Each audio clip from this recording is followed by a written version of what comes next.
Bases dropped on a Friday morning, Freestyle Friday here at SDH, and I'm just going to go ahead and say it. This is probably going to be the biggest whiplash of a show we've ever had. And saying that in 7 years of doing this, or in our 7th season of doing this, that's a lot of whiplash. Because here's the rundown. All right, obviously we've got news of the morning. We've got to talk about Chris Armas. We've got to talk about Everton. That's got to go down the line a little bit. Coming up in just a little bit, Dan Gish, the head coach of the Lewiston High Maine boys soccer team, is going to join us, and he might have players. Roster news for Atlanta United. Correct, Ricky. Yes, that is part of this as well. So you've got that. So Dan Gish coming up in just a little bit. We're going to hold him to 15 minutes because he's in school. He actually has things he has to do when it comes to high school. After that, hoping our friends from Beyond Goals Mentoring can join us at 9:30. I don't know who's won the toss. We'll find out soon if it's Greg or Parky. 10 o'clock might be where we shoehorn in all the news.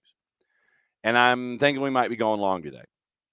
So we've got the news we got to talk about. We got to talk about the roster moves for Atlanta United. You guys can talk about that in the Twitch pitch as well. You've got 10:15, Duane Rollins from 24th Minute. He's going to drop by to talk about everything involving the men's national team in Canada, everything going on with CF Montreal, everything going on with Toronto FC. He had a column suggesting the new head coach at CF Montreal, and that was what triggered me reaching out to Duane to find out about all the madness going on north of the border. So we got that to talk about. And we've also got 10:35, the last half hour of the scheduled 2. Bart Keeler dropping by for a Friday version of Reffing Down here in Soccer Free USPOD because of what happened last night with the men's national team and their run against Trinidad and Tobago at Q2 in Austin. We'll talk about that. It was goalless for a really long time. Noah Powder gets a second yellow, so he's sent off down to 10. Trinidad and Tobago, they had a plan going in. They reemphasized the plan going in, but once Atlanta United, once the U.S. men's national team scores the first, they score 2 more, 3-0. We'll talk about that. Might have some reffing down here, and I think Matty Cruz may crash, morning, Alex, to determine what in the wide world of sports is going on here with everything and everybody. So, briefly, we have news with Atlanta United.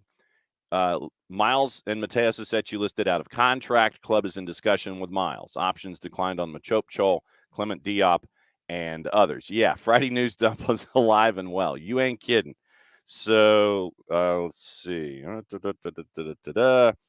And I'm trying to figure out briefly if I can remains undecided on Shonde Silva's option.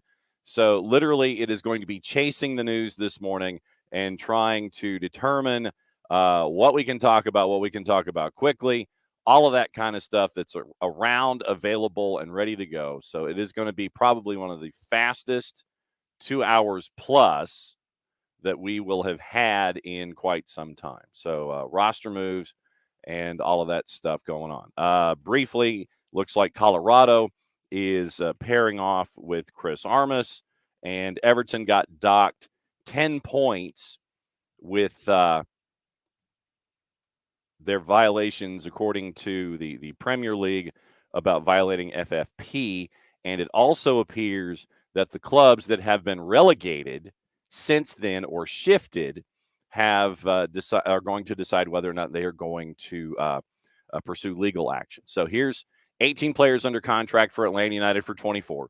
Club exercised the option on Aiden McFadden. 3 more players set to join the team January 1st. Those are the homegrowns. Declined options on 5 players, 6 others out of contract. Options from Machop, Jackson Conway, Clement Diop, Justin Garces, Efren Morales declined. Ozzy Alonso, Miguel Berry, Miles Robinson, Mateus Osechu, Amar Sadic, Quentin Westberg out of contract. Club remains in renewal negotiations with Morales, Robinson, Westberg. Loans for Juanjo Purata, Shande Silva expire at the end of the calendar year. Club has declined the transfer option on Purata, yet to make a determination on Silva's transfer option. Barry Chol, Conway Garces, Purata, and Hosechu are eligible for the reentry draft. Alonzo Diop, Robinson, Sadich, and Westberg eligible for free agency. Offseason begins Monday, December 11, with the trade window opening at 9 a.m. End of year waivers process begins December 12. Free agency December 13. Reentry process stage 1 December 14. So, of course, while I'm at the high school championships, that's when the offseason begins with the trade window opening, and we'll cover it as best we can. Players under contract, you've got 18. 1 option exercised with Aiden McFadden. 5 options declined, 6 out of contract. End of loan, Ezequiel Barco, Juanjo Purata, Shande Silva. So that's where we are with Atlanta United. And the chaos begins here on a Friday. Like I said, while we're waiting for Dan Gish, we'll get into the early comments here. It is Tom. Well, it's official. Absolutely blank the Premier League. Absolute shambles. May they all go straight to hell.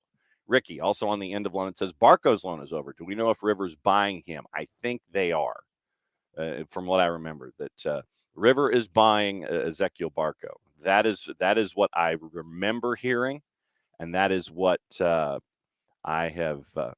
It's like I said, I'm maintaining that is possible. So we have the roster moves from Atlanta United, and we are getting into all of that this morning. So it will be relative chaos, and we'll see how we can manage it here. This is like I said, probably this is one of the most whiplashy shows we've ever had, with all the guests coming in, and of course all of the news coming in as well. Honestly, I was going to play a little bit of the Christina Unkel interview that we had yesterday on the network at 10 o'clock. But considering all of the news that we've got to sift through, that is probably just going to roll over to the YouTube channel. If you haven't heard it, it was great to catch up with Christina yesterday from her time. She was in the Tampa Bay Sun offices, and we caught up with her and got to the lowdown about the why now, why not now, what it's like being a team president, all the integration, all those kinds of things, the USLS, and all those things. So I would recommend, if you haven't had the chance to listen to the Christina Unkel interview, please do. It was great stuff, and it was great to catch up with Christina to find out. Obviously, one of the busiest folks in TV right now is Christina Unkel, and literally we caught her and we sat her down for like 20 minutes, and it was a really cool conversation. Like I said, I was going to play like the first 5 to remind you to go back and listen to it over the weekend, but because of all the news this morning, I think I'm going to reserve the 10 o'clock segment for the beginning of hour number 2, so we can get caught up on all the news and go back over. Tom, bottom line, so how many roster spots do we have open currently, with more possible, of course, depending on Silva and Thiago, etc.? So right now, Atlanta has 7, 18, 22. So what is that, 8? So with 22 available, you've got Luke Brennan joining on New Year's Day, and you've got a couple of homegrowns, and we will go from there. So hang on just a second. I've got to resend a link. All right, so direct email.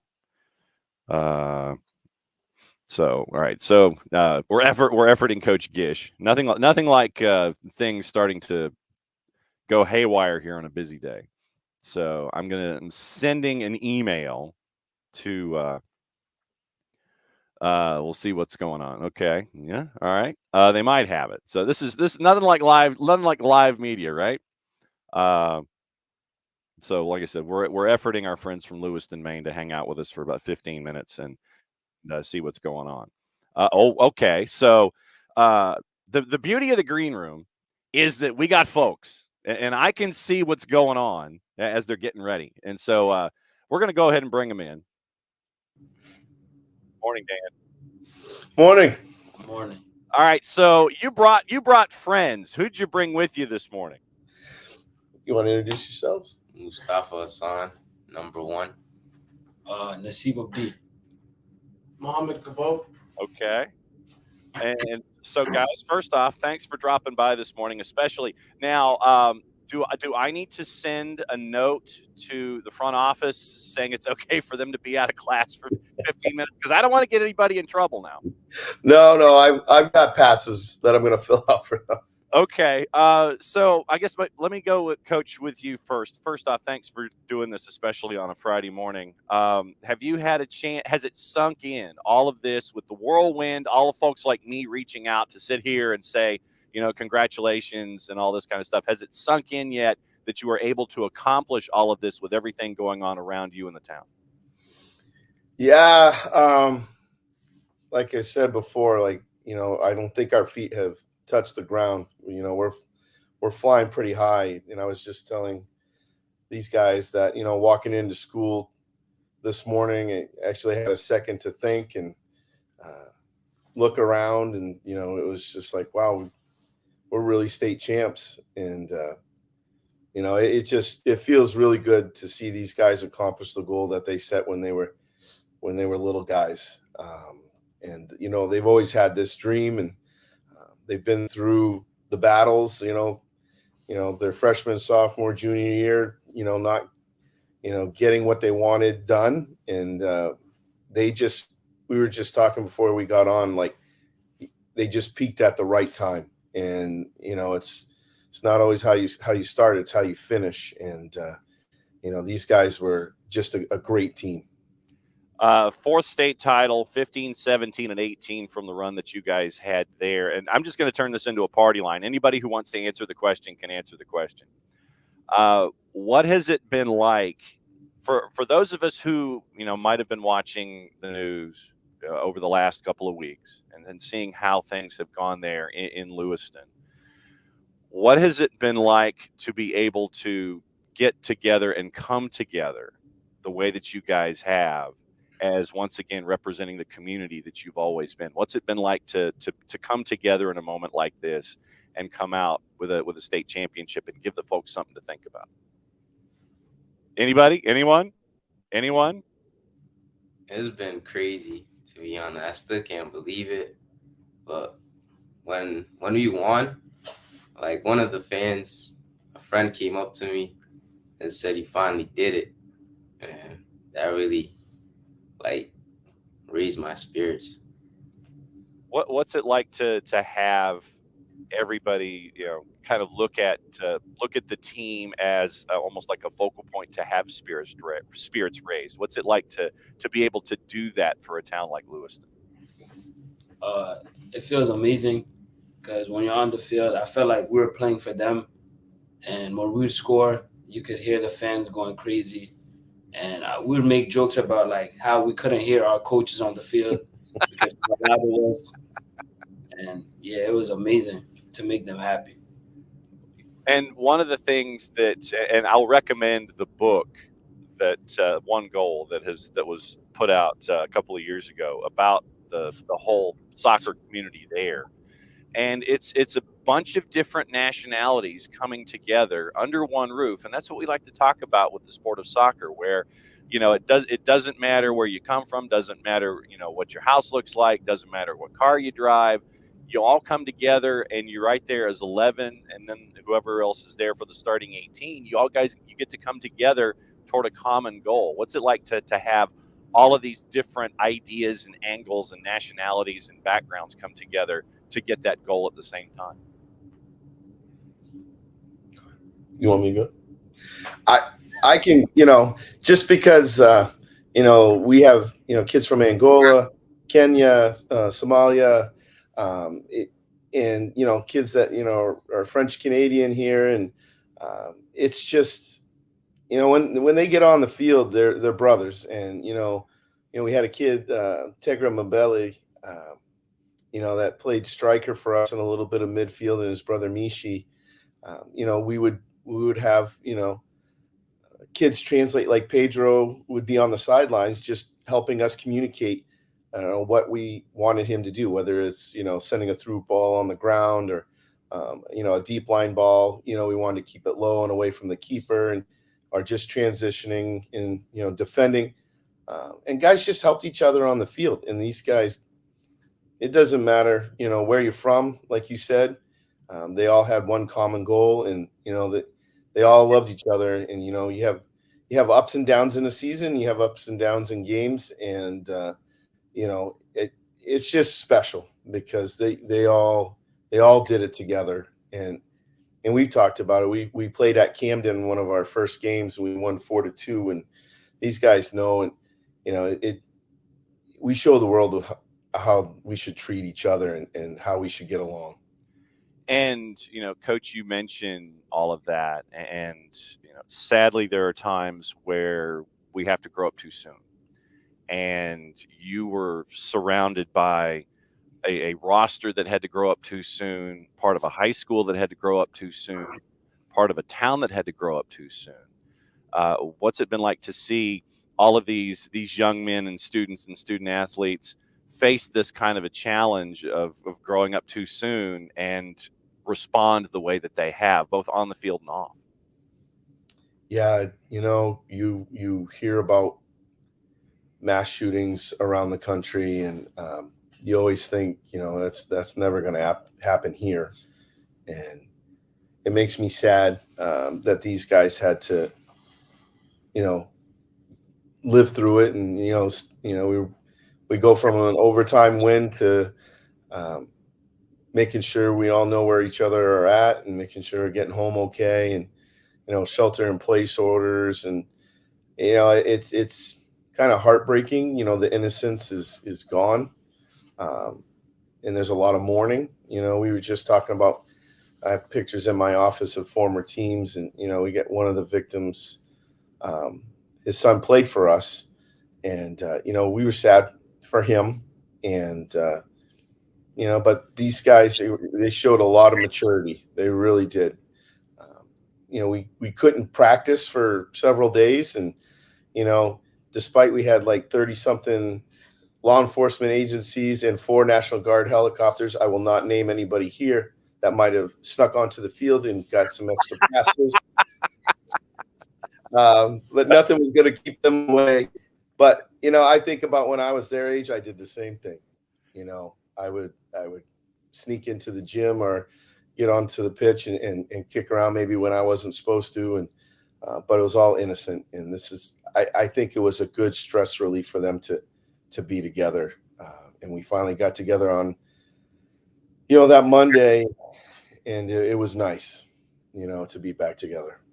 Lewiston wins a high school title in Maine. Dan Gish, the head coach, and a couple of players hanging out with us here on the morning show. So, guys, let me ask you this. Mustafa, Mo, Nej, let me ask you this. Are you guys closer now than you were maybe even a month ago because of what's been going on there in the community, both on the field and off? We've always been close. So, yeah, it kind of brought us a little bit closer.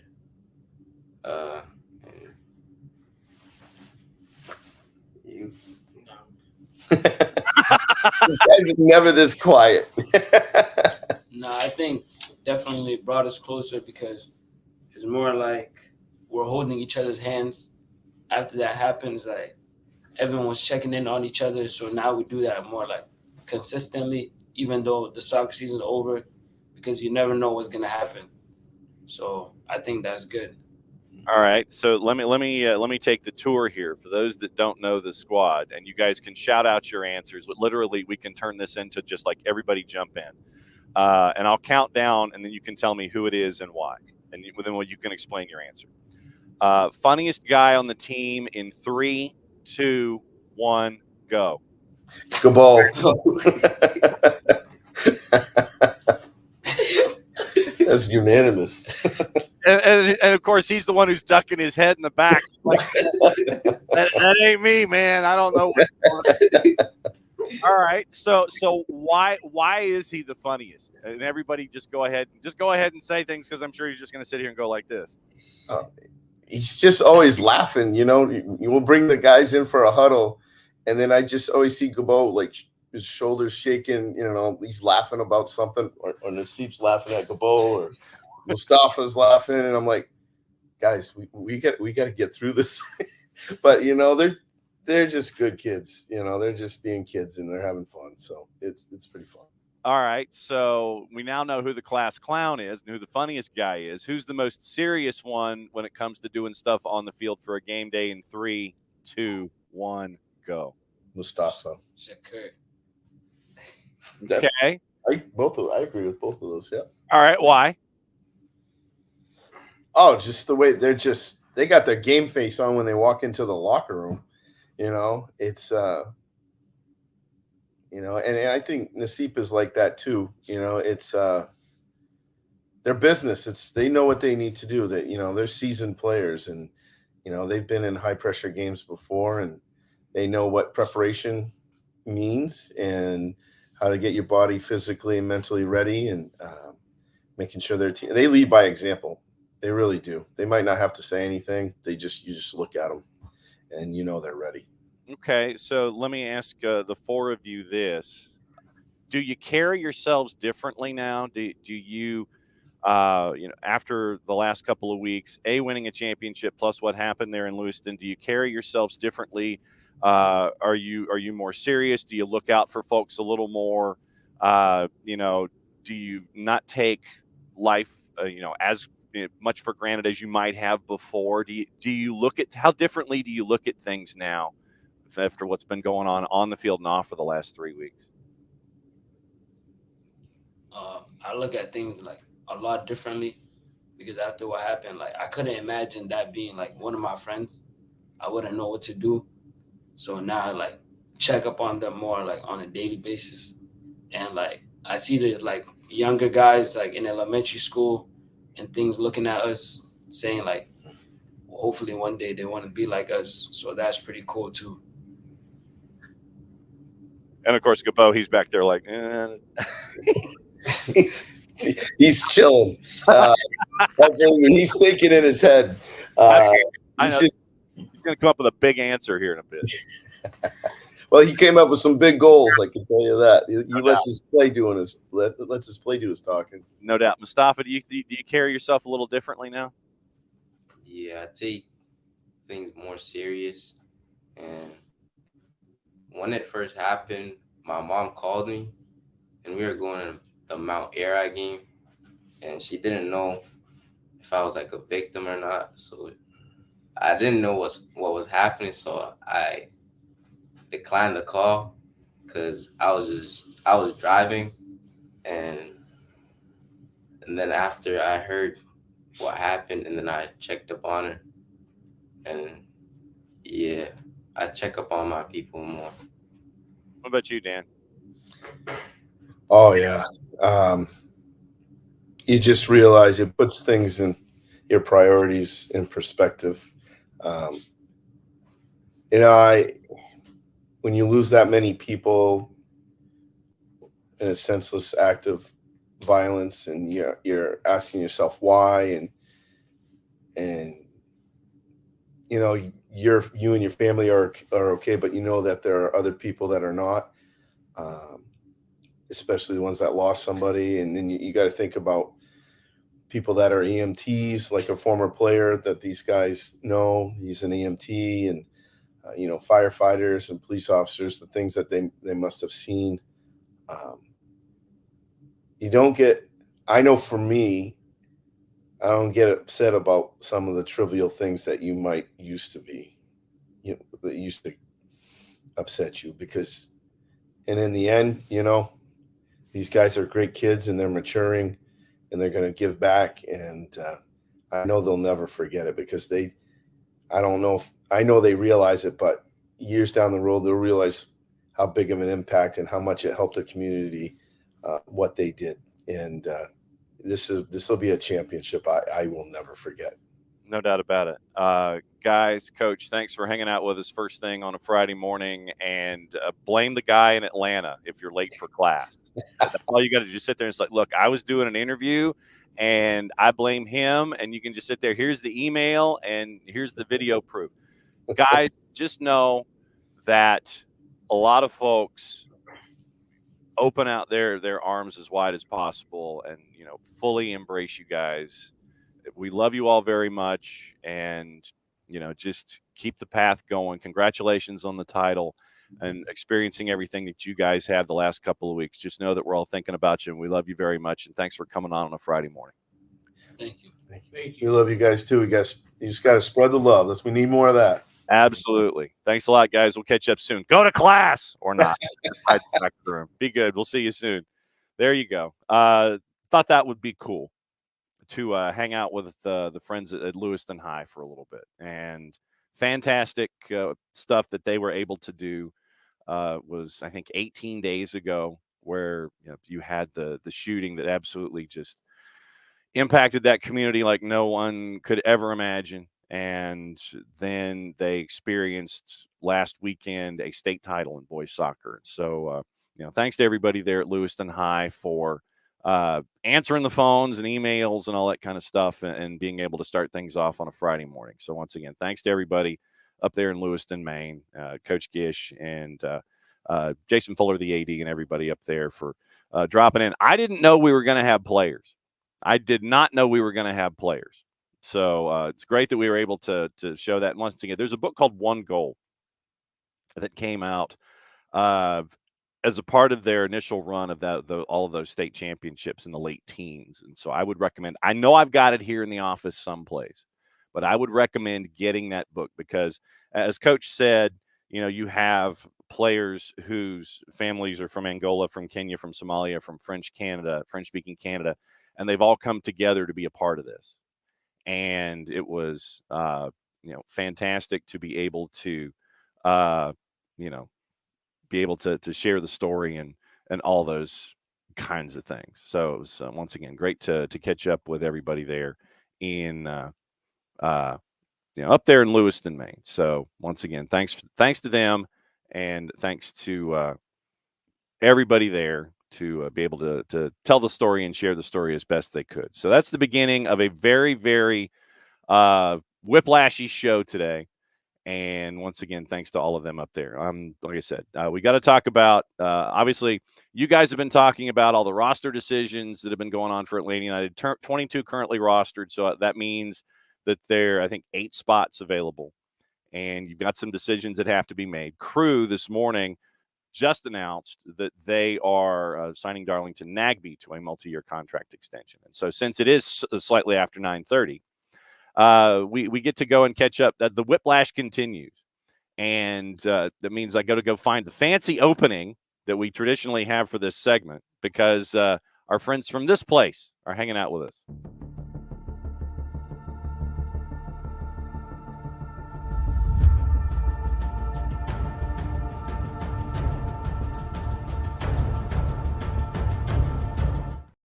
Michael Parkhurst. Oh, look at the lid. Look at the lid. That is strong, sir. I was going to say, hang on. Let me see if I can. I got it. There you go. I got it. Good morning. Morning. Morning.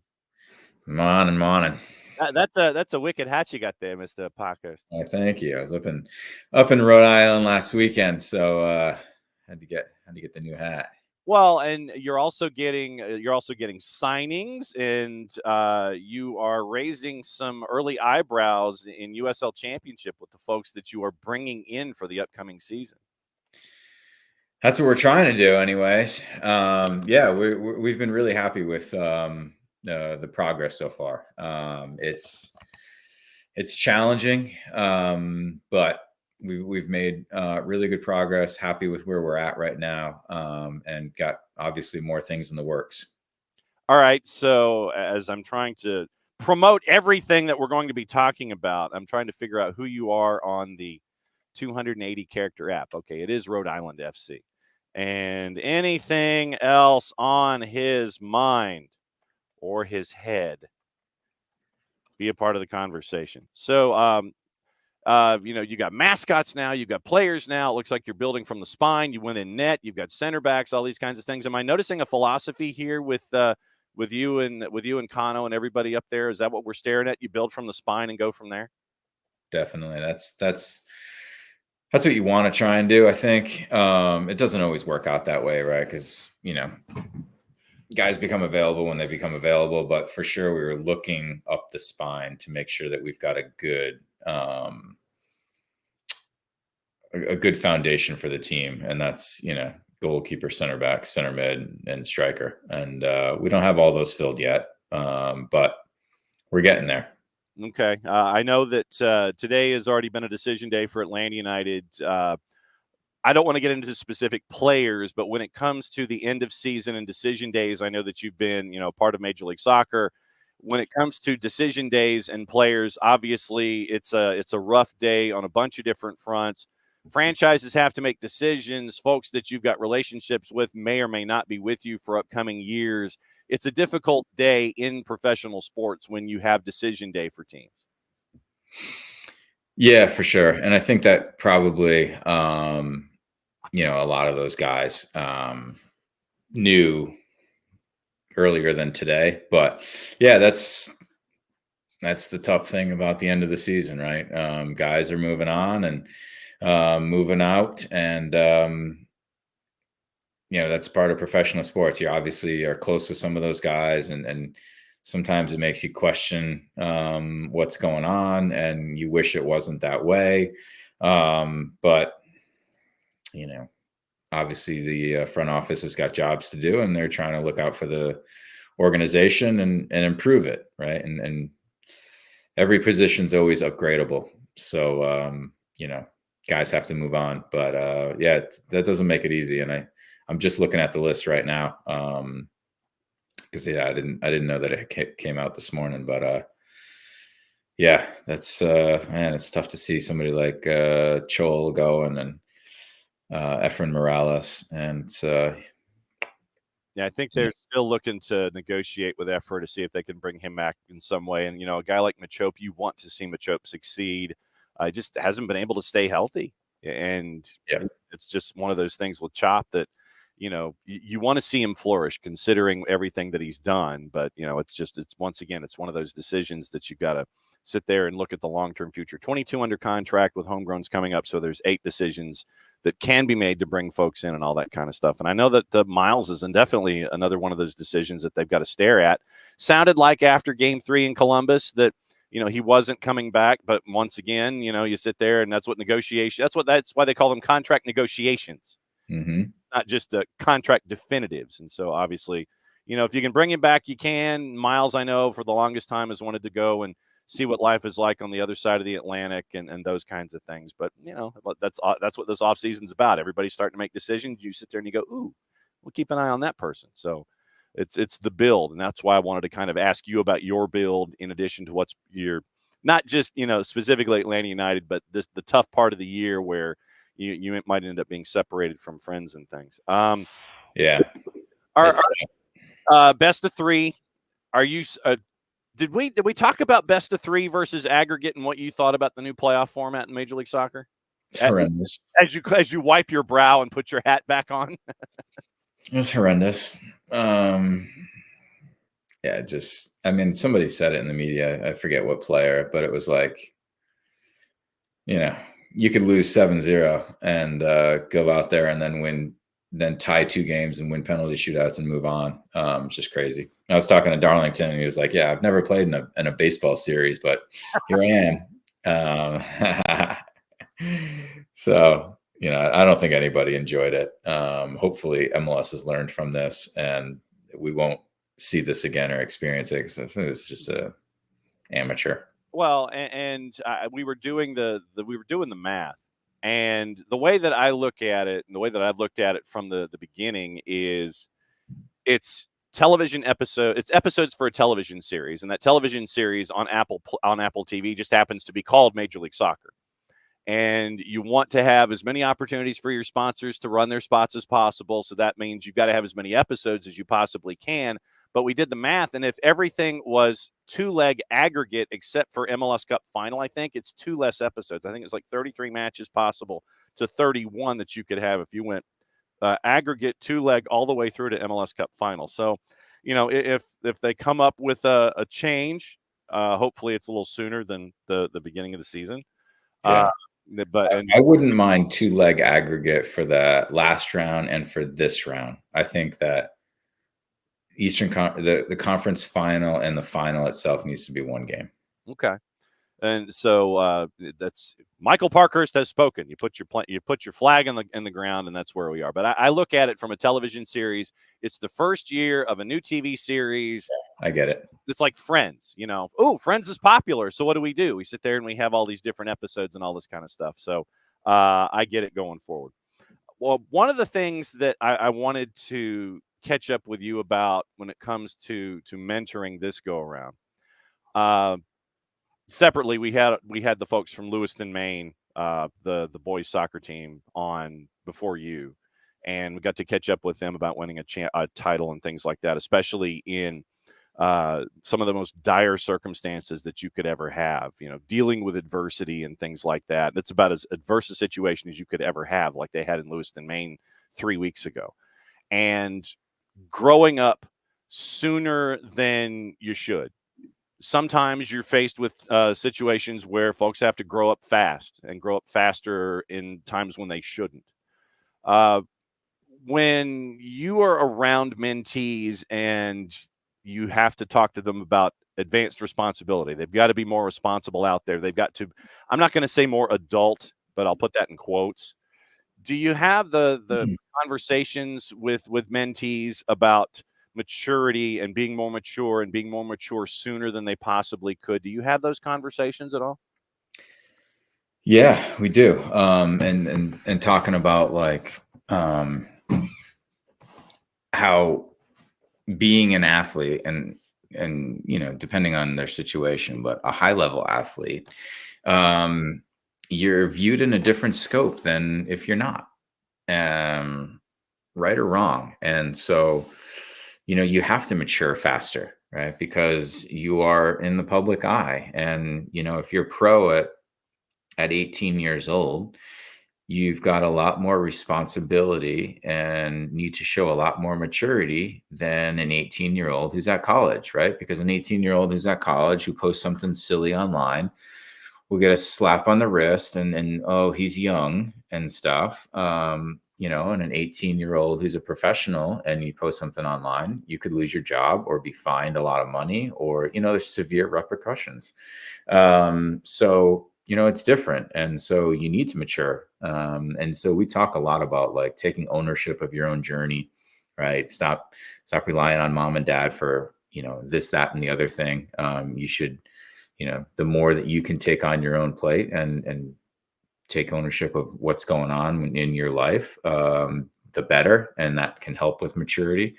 So it's definitely a big part of what we talk about, because there's usually a direct correlation between maturity and success and ability to show resiliency and growth mindset. So when you get to see a mentee and you have discussions with them, and you get to see that light come on, and they get it. They understand the responsibilities and the repercussions, and you see that the level of maturity increase. What's it like for you and Greg, and even for their parents, if they get to show those kinds of emotions publicly? What's it like for you guys to have the sense of pride in someone who gets it and understands something like that? That's an off the field thing, especially for younger players. What's it like for you guys to see that?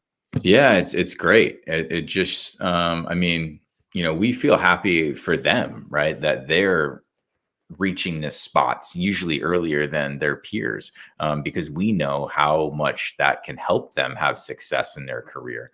Obviously, if it's someone that struggled with it, who's now understanding it and getting it, we feel even better, because we feel like we've played a bigger role in helping that person see it and experience it and understand it and get there. But really it's just trying to help them get there and understand it and understand why it's important and take ownership of it, right? And then not just like being told, hey, this is important, but understanding, why is this important? How can it help me? Those things are the key, and that's what we want to see. When you are learning, because I would posit that we as adults, or just anybody, should be learning something new every day, even if it's a reinforcement of an idea, if it's a new idea that's being presented to us. I always say that if we're not learning, then we're standing still, and that's the last thing you want to do. You want to be standing still. You don't want to be standing still because others will pass you by in whatever field you're talking about. Mm-hmm. When it comes to you learning as a mentor, are there certain books that you read?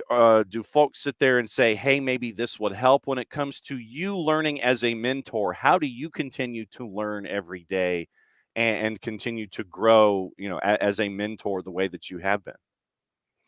Yeah, I just think, through experience and reflection on some of the calls that I have and what different people are going through, conversations with Greg, and reading. I read a really good book on my plane rides called The Expectation Effect. It's really, really fascinating book about how the role our expectations play in our lives and in different situations. Things like placebo effect in medicine, to expectations entering a new environment, to like how you perceive getting older, and like how that really, those things really do affect you in real life. Even though a lot of it might be mental, it then becomes present and physical, and just the power of the brain in those aspects of things. And I think that's really important because when players are out there, and are they bought in, right? And are they bought into the training and what they're learning and their environment? Because if they are, they'll learn exponentially more and become so much more of a better player than if they're fighting things, and don't have that expectation of improvement and that self-belief. So that was a really good book. I enjoyed it. Beyond Goals Mentoring at BG Mentoring on the Twitter is at MF Parkhurst. Michael won the toss today, and he gets to hang out with me for the Friday free kick. You mentioned perceptions about growing older. Have your perceptions changed about growing older over time? We could take this in separate steps. Where your time as a mentor, have your perceptions changed? Were they different from when you were an athlete? Were they different from the time when you were an athlete to a retired athlete to a mentor? How have your perceptions about growing older changed, or have they?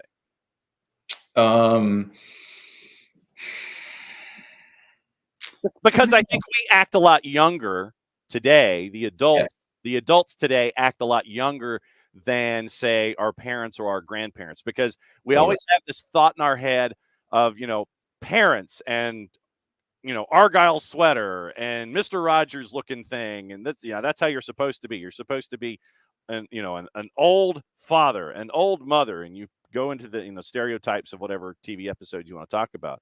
But I think that the adults today act a lot younger than adults in previous generations, and that might help our perceptions about growing older. Totally. And that's a great thing. It is, right? Because the book talked about it was like the perception of getting older and how you stay young. And, if you don't give into like, oh, I'm getting old, I can't do this anymore because I'm getting old, or, oh, I should feel like this because I'm this age, right? Then you will start to feel like that. No, so I am totally on board with that. I'm trying to stay young. Not only physically, but mentally as well. Trying to engage with my kids, obviously with my mentees, learn the lingo, right? Whoa, okay. And honestly, the lingo is just acronyms. They just speak in letters. It's just, IDK and, BRB and FR. And it's like, they don't even speak words. So it's just understanding that. But, yeah, I think it is a different perception, right? Of like, I'm turning 40 soon, and like, I don't view that as old. The Riz King, yeah.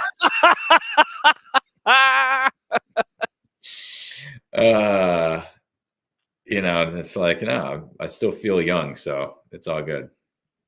So are you trying to become the Riz King? Definitely not. I don't think my kids would approve. So for those of us who are older than you, what exactly is a Riz King? I believe, and Alex, I could be wrong, but a Riz is somebody that's like trying to impress others, I think. Usually somebody that they're attracted to. Okay. Yes. It is. How good are you with attracting folks? How good are you as a male attracting women? I just went to Urban Dictionary, and so I'm not going to repeat what Urban I Dictionary. knew it. Yes. Charisma. That's right. All about charisma. FR?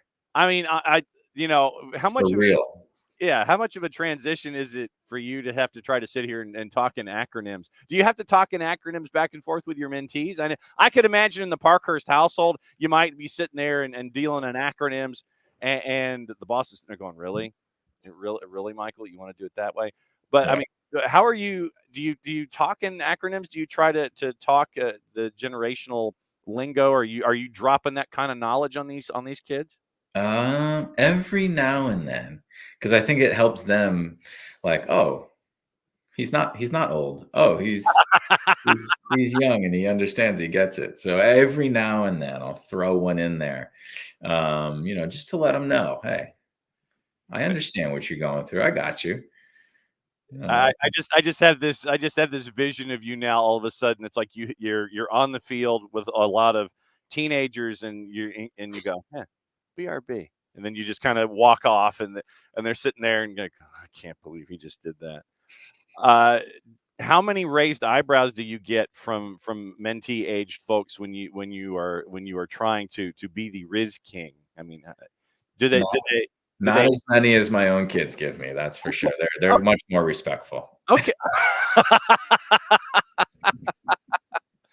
Well, but you mentioned the whole thing about staying young and learning the lingo, learning how to communicate, learning how they communicate, because what we do with interpersonal communication is, entirely different. And you're having to learn how to bridge those gaps with mentees and the mentee age folks with themselves. So it's another level of understanding that you and Greg have to put together for folks who are, more than half of your age. Exactly. I mean, this Life is tough, John. yes, absolutely, especially when you're having to learn things about other folks and try. See, I'm going to have to print up a sweatshirt that says Riz King and mail it to you. Just literally right here, it just says Riz King. And Riz King. maybe a crown that's a little askew, or something That's like actually pretty good. Maybe I'll get that for my son as a joke. See, there you go. But that was that was why I wanted to ask about how you bridge these generational gaps and things like that, because I would imagine how you did it when you were starting out as a mentor and starting out with you and Great Beyond Goals. I imagine that you've had to adjust over time. Do you remember like the first time you were trying to have these kinds of conversations and people are sitting there going, what's he talking about? Did he actually just say that? I mean, it's adjusting and learning for you too. Yeah. Totally. And I think I've mentioned it before. It's like what works with one person doesn't necessarily work with another, right? And it's like trying to understand who you're talking with, what their perception is, what they're going through, how old they are, what their maturity level. So yeah, the message, like the overarching messages stay the same. The delivery has to change, and how you deliver it. So that's all part of the process, but that's what keeps it fun and interesting, right? Because you never know going into each call what's going on. I had a call right before this of a young man, and he told me, I'm living in Spain and I want to go to college, and so I'm over there researching international stuff, or because I don't know a lot about that process, and then I get on the call and the guy's from Atlanta and he went to Polk High School, and so it's like, all you gotta change on the fly. Well, and I mean, that to me, that's kind of wild. You sit there and it's like, yeah, I'm having a conversation with somebody in Spain. And then obviously it loops back to him being from Pope, but just the idea of having to adjust to all of these different ideas. Do you keep How much journaling do you do? Because I know that Greg journals, and I think he's kind of convinced you into the journaling idea, or at least into the note-taking idea. How much journaling have you done to try to keep track of all of the things that you have to keep track of? We take notes after every session. We journal and document all of our conversations because we share mentees, and we don't want to overlap too much about what we talk about and stuff. So if I'm talking to a mentee for the first time and I can see that Greg's spoken to him, I'm like, hey Greg, shoot me the notes, man. So we're pretty good about documenting what we talk about so that we can pick up the conversation right where we left off next session. So when you and Greg are having separate conversations with a mentee, what aspects does he tackle? What aspects do you tackle? Or does that vary from person to person? Yeah, it varies. I'd say the only thing that is definite is if they are Spanish first language, Greg takes the majority of it. And if they are dealing with college and that process and admissions and contacting schools and all that stuff, usually I'll take that. But otherwise, it's kind of either or. Okay, because I didn't know if there were certain aspects, when it comes to the lines of delineation. It's like, okay, when it comes to on the field, behavior, it's Greg. If it's touchline stuff, it's you. If it's maturity, it's Greg. And so that way you guys aren't crossing the streams. I didn't know where the crossover was, or if it was just like, okay, topics in general, Parky handles A, B, C, D, and E, and Greg handles 1, 2, 3, 4, and 5. So that way you're not blending the way that you're trying not to. Yeah. Okay. One more thing before you go. Actually, two. I lied. I fibbed. Last night, U.S. men's national team took care of Trinidad and Tobago. It was 10-man Trinidad and Tobago after the first 40 minutes, and they finally just wore them down and won 3-0. That much closer to CONCACAF Nations League. Did you watch? Were you passively keeping an eye on what was going on at Q2? What do you think about the Nations League as they're getting closer to hopefully chasing after another CNL title? Did not watch, John. I actually watched some college soccer last night. NCAA tournament. Who'd you watch? I watched IU play Lipscomb, and then I watched Yale play Bryant. Okay. I see. Yeah. Bryant had a tough loss at home, dominated the game. And to be fair to this Yale player, ball turned over right past midfield, picked his head up and chipped the goalie with 1.5 minutes left in the game. I'll have to look for that. So Bulldogs v. Bulldogs, Yale and Bryant. I'll have to look for that one. Yeah. Okay. All right. So then since next Friday is Black Friday, and I imagine that you will be hip deep in celebrations, conversations, and trying not to have your Amex smoking from all the transactions that you'll be making getting ready for Christmas. What is the Parkhurst family Thanksgiving? What are you anticipating? And how much of an experience are we missing by not being in the same room with the Parkhursts on Thanksgiving Day? Well, I come down to Atlanta for the first few days of Thanksgiving week. So we've got our camps down there Monday, Tuesday, Wednesday. Myself, Greg, Mikey, Ambrose, and Kevin Kratz. So that's Monday, Tuesday, Wednesday next week throughout Atlanta. And then drive back here Wednesday night, get back late. And then Thursday, do the Thanksgiving.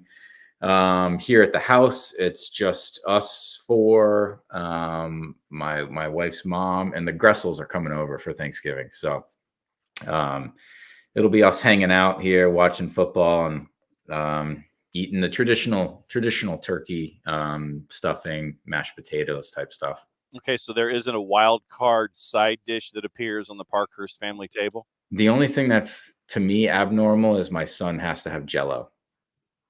Okay. Weird, I think, but whatever. He loves the Jell-O on Thanksgiving. That's like the only time of year he has Jell-O. Okay. But no, nothing real crazy, I don't think. All right. Well, please, sir, enjoy your Thanksgiving. First off, I hope the clinics down here kick some serious ass and make sure that everybody learns how to do set pieces and defend from behind and all of those kinds of things over the next couple days. And then just drive home late. Just drive home safely, please. I mean, because you said drive home late Wednesday. I'm like, whoa, that's a drive, man. Yeah, it's 8 hours, but I will, Dad. Don't worry. Okay, because we want to make sure that you have the proper holiday, and we need pictures. We need everything posted to social media and to BG mentoring and all that kind of stuff. Yeah, I want to see you. I want to see you chasing after kids from behind and knocking the ball loose. That's what I want. Exactly. At MF Parkhurst on the 280 character app at BG mentoring. Please have a fantastic holiday. We will catch up with you, sir, in the month of December. And then we get to find out what Christmas is going to be like for the Parkhurst clan as we get closer to determining a champ in Major League Soccer and lament about the playoff structure. Be good, my friend. There we go. You as well, John. Enjoy. Enjoy the lid there. Enjoy that cap there, Parkhurst. Rhode Island right there. Nice colors. Talk to you soon. Parky hanging out. I don't know what's up with the stream, guys. I don't know because I'm staring at the Twitch right now and everything's fine. Okay. Duane Rollins joining us in 15 minutes to talk about all the chaos going on up north, and then Bart Keeler hanging out with us at 10:35. Matty Cruz is crashing as well. We'll go over the USM&T 3-0 win over Trinidad and Tobago last night, and we will discuss all of that. So once again, if you missed it, and I know that there's been a lot of talk in the Twitch pitch about it, but if you have missed it, I will go ahead and do this. Considering that we just kind of blew through it the first time and, didn't quite have the chance to go in depth, but we will go over it one more time for those of you that missed it in hour number one.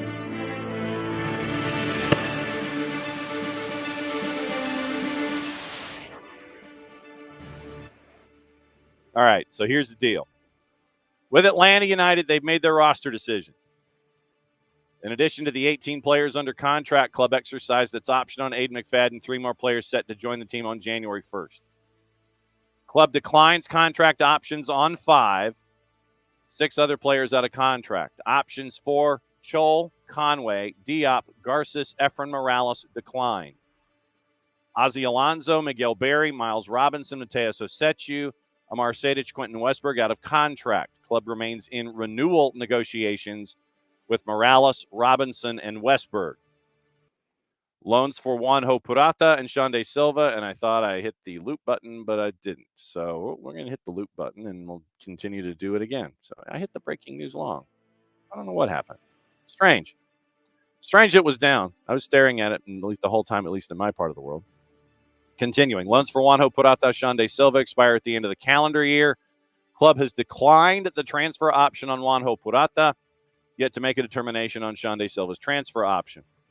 Well, they have another 6 weeks to do it. Barry Chol, Conway, Garces, Purata, and Hosechu eligible for the reentry draft. Alonso, Diop, Robinson, Sejdic, Westberg eligible for free agency.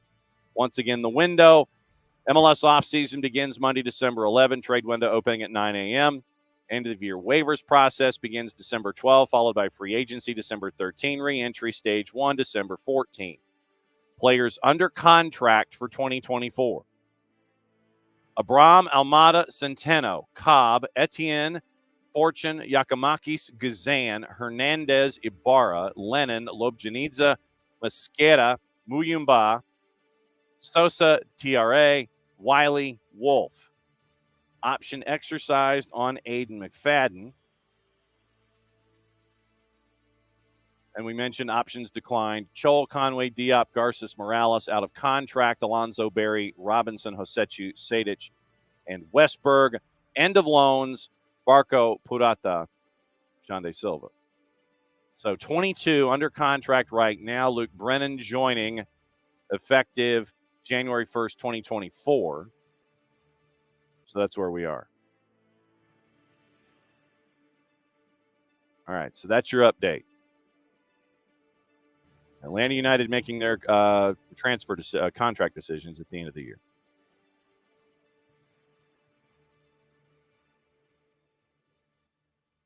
Now, in other stuff, it was announced yesterday, Tommy Scoops and others, Chris Armas is going to be in charge in Colorado.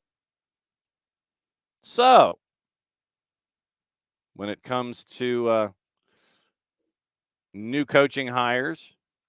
Chris Armas now in charge in Colorado. Tommy Scoops and Paul Tenorio. Rapids finished bottom of the West, parted with Robin Frazier in September. Deal was reached between Armas and Colorado after an extensive interview process. Finalists included Rapids interim coach Chris Little, Charlotte FC assistant Pomadou Ka. Little expected to remain on Armas's staff. We all remember the stints at Toronto, where it didn't go well, let go after 11 matches. Supporters Shield with Red Bulls in 2018, taking over after Jesse Marsh left for Leipzig. Went on to serve as an assistant under Ralph Rangnick during 21-22, and with Leeds briefly under Marsh in 23. So already started making player personnel decisions in the offseason. Colorado has, not Armas. Jack Price, Diego Rubio, each announcing they would not be returning. You have a lot of flexibility under the cap. Colorado has DP forward Rafael Navarro on loan from Palmeiras through the summer. You'll have to decide on a purchase option. Navarro expected to be a key player along with Connor Ronan, Andrew Gutman, Keegan Rosenberry, and Cole Bassett. So you've got that with Colorado. Red Bulls yesterday said that they are not going to renew Troy Lassine's contract. So we'll keep an eye on what's up with Troy Lassine. Yesterday there were stories that Red Bulls have settled on a new coach, and he will be coming from the Bundesliga, and we will be following that as we go. Now the other news that we wanted to get into this morning, like I said, Duane Rollins joining us to talk about everything Canadian men's team, Toronto FC, CF Montreal, Bobby Smirniotis, all that kind of stuff coming up in about 10 minutes. And Bart and Maddie closing up the show at 10:35. Everton, 10-point docking of points for violations of FFP.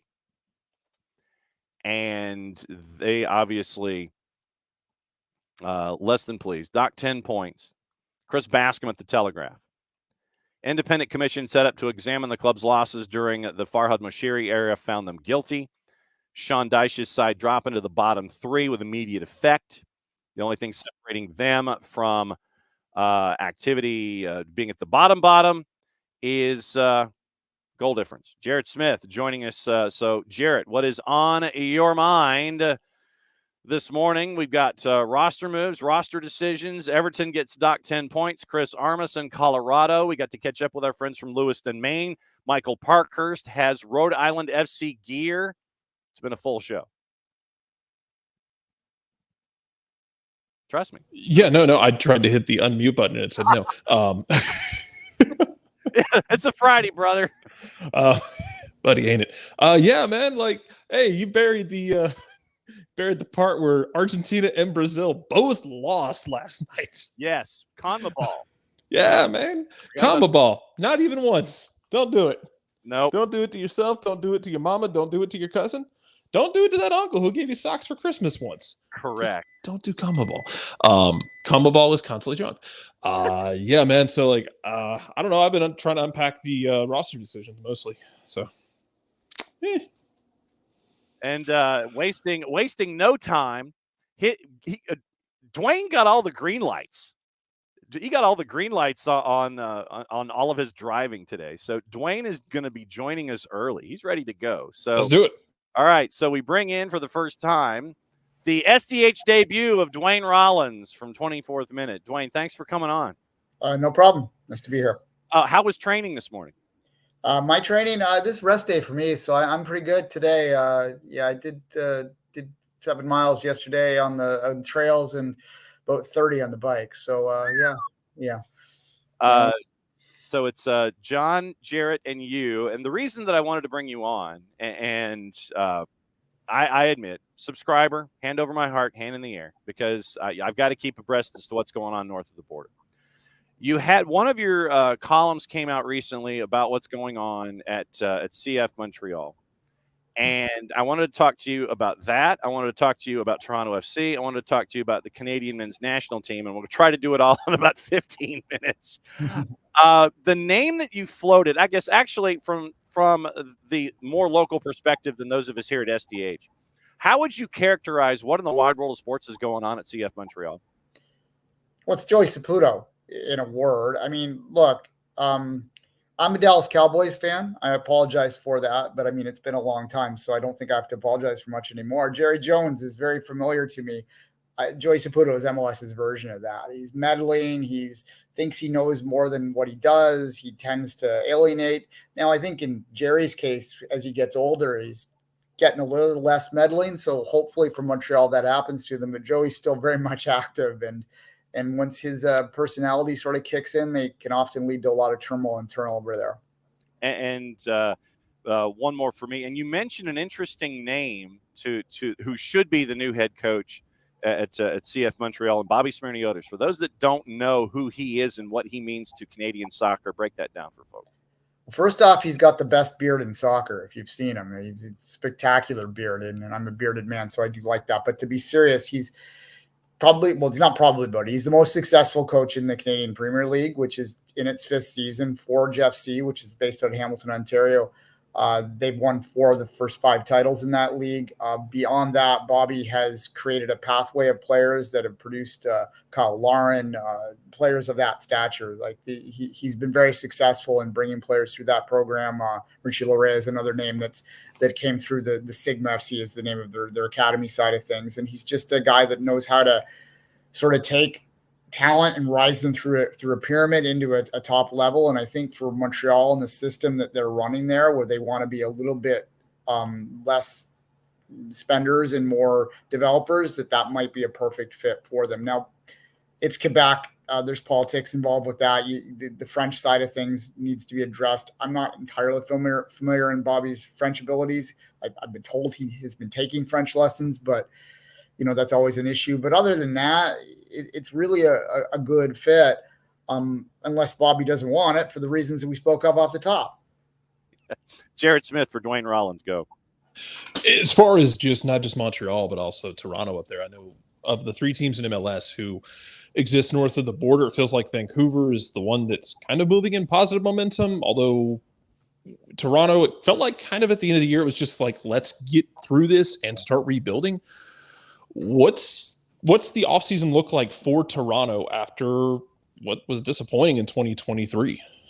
Disappointing doesn't do it justice. I was trying to be polite, but we can. Yeah. I mean, it was a cluster, up here this year. Look, they made a big swing. I'll say this about TFC and MLSE, the ownership group there. They are always willing to spend. They are always willing to take big swings. And when you take a big swing, you strike out sometimes. And they clearly did with the 2 Italian DPs.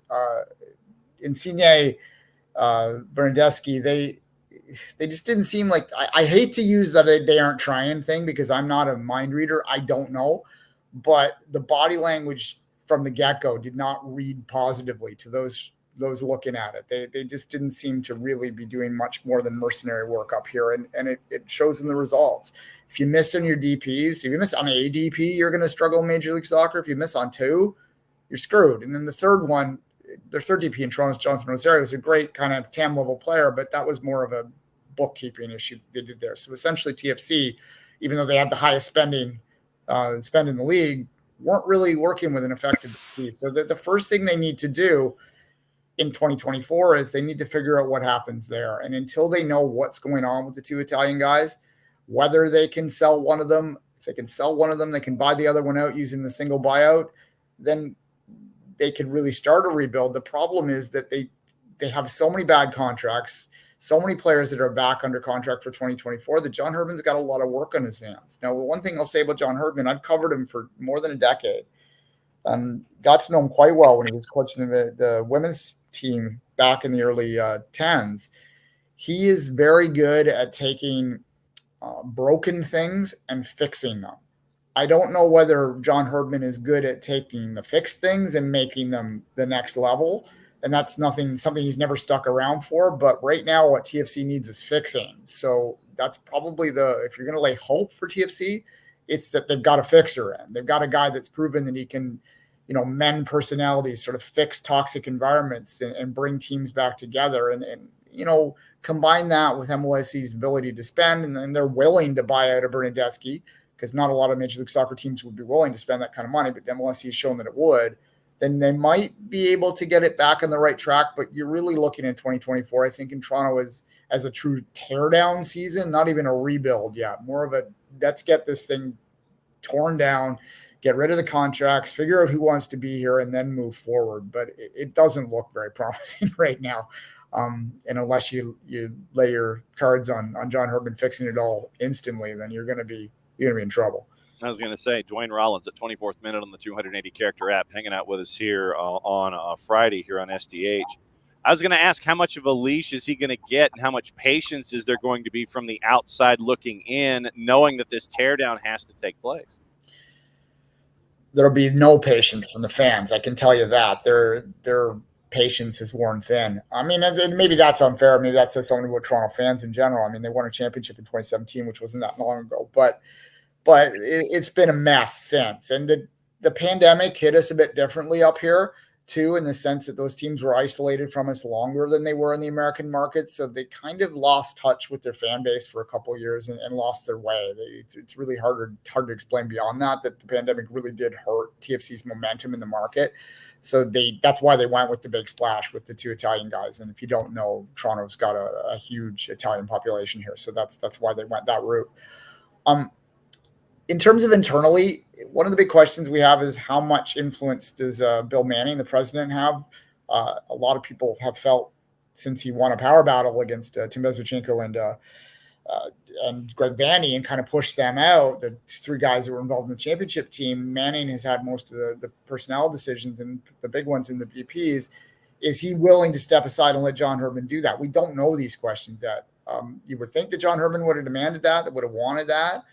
Then again, a nice paycheck can smooth over a lot of demands that one has, and MLSE probably is paying the man quite well. So there's that. But yeah, there's a lot of questions here. How much Manning has, whether Manning's still around.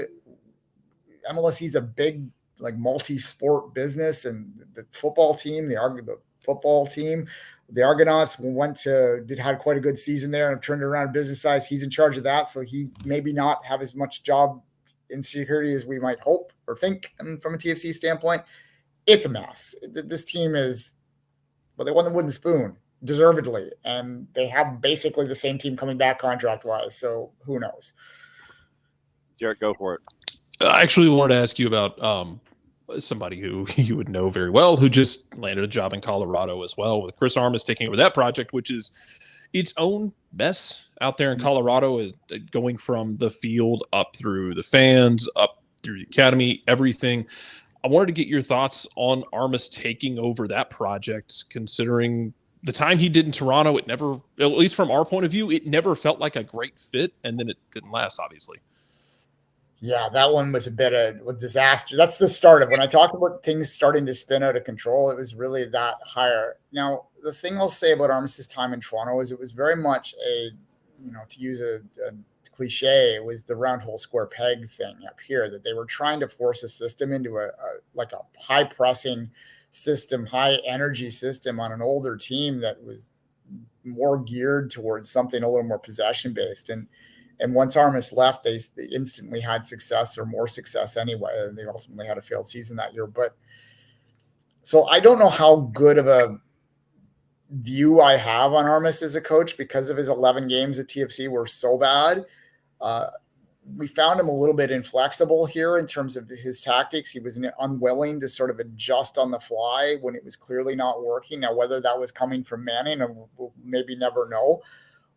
So I have doubts about his ability to make something work in Colorado. But as you alluded to there, I mean, Colorado's got all the problems that we just mentioned about Toronto, but then an ownership that won't spend either. So you've got a lot of issues there, and it's too bad, because that's a market that really you'd want to be better in. But they're, do I think Chris Armas is going to be successful in Colorado? If I have to give you an answer short right now, it's no, I don't. And I think that maybe he's a coach that, and I gathered this when he was here, the coach that might be just better as an assistant. And that's not a knock on him. It's just his skill sets might be more geared towards that. The players do seem to like him, the ones that that he, especially younger players, but to run a whole program is not something that he's been particularly successful at. You go way back, even his time in New York. Yeah, he has a supporter shield on his Wikipedia page there, but that was Jesse Marsh that won that supporter shield. He just sort of kicked it over the line. And then since then, it's been less than successful. How would you view Bob Bradley's legacy at Toronto? Confused. The Manning question hangs over everything. I am much more maybe apologetic, my critics would say, towards Bob Bradley than others would be. I don't think he ever had full control over the roster. I've been told by people inside that are in a position to know that he did not want the Italian DPs, that was not the direction he wanted to go. He was saddled with contracts that then sort of handicapped him in different ways. Now, he made mistakes too with the guys he brought in. He's maybe a little too loyal with folks that he's used in the past that are a little on in age now, and that sort of has compounded the issues in Toronto. I would have given him the rest of this year. I don't think they needed to remove him at the time they did. Certainly the results this year, when you look at pre-Bradley and post-Bradley, I mean, they were an absolute disaster post when all the structure was taken away. I think Bob Bradley is a guy that does a real good job at building things up, similar to Herdman in terms of that. His ability to put a tactical plan in place and execute it was proven in LAFC.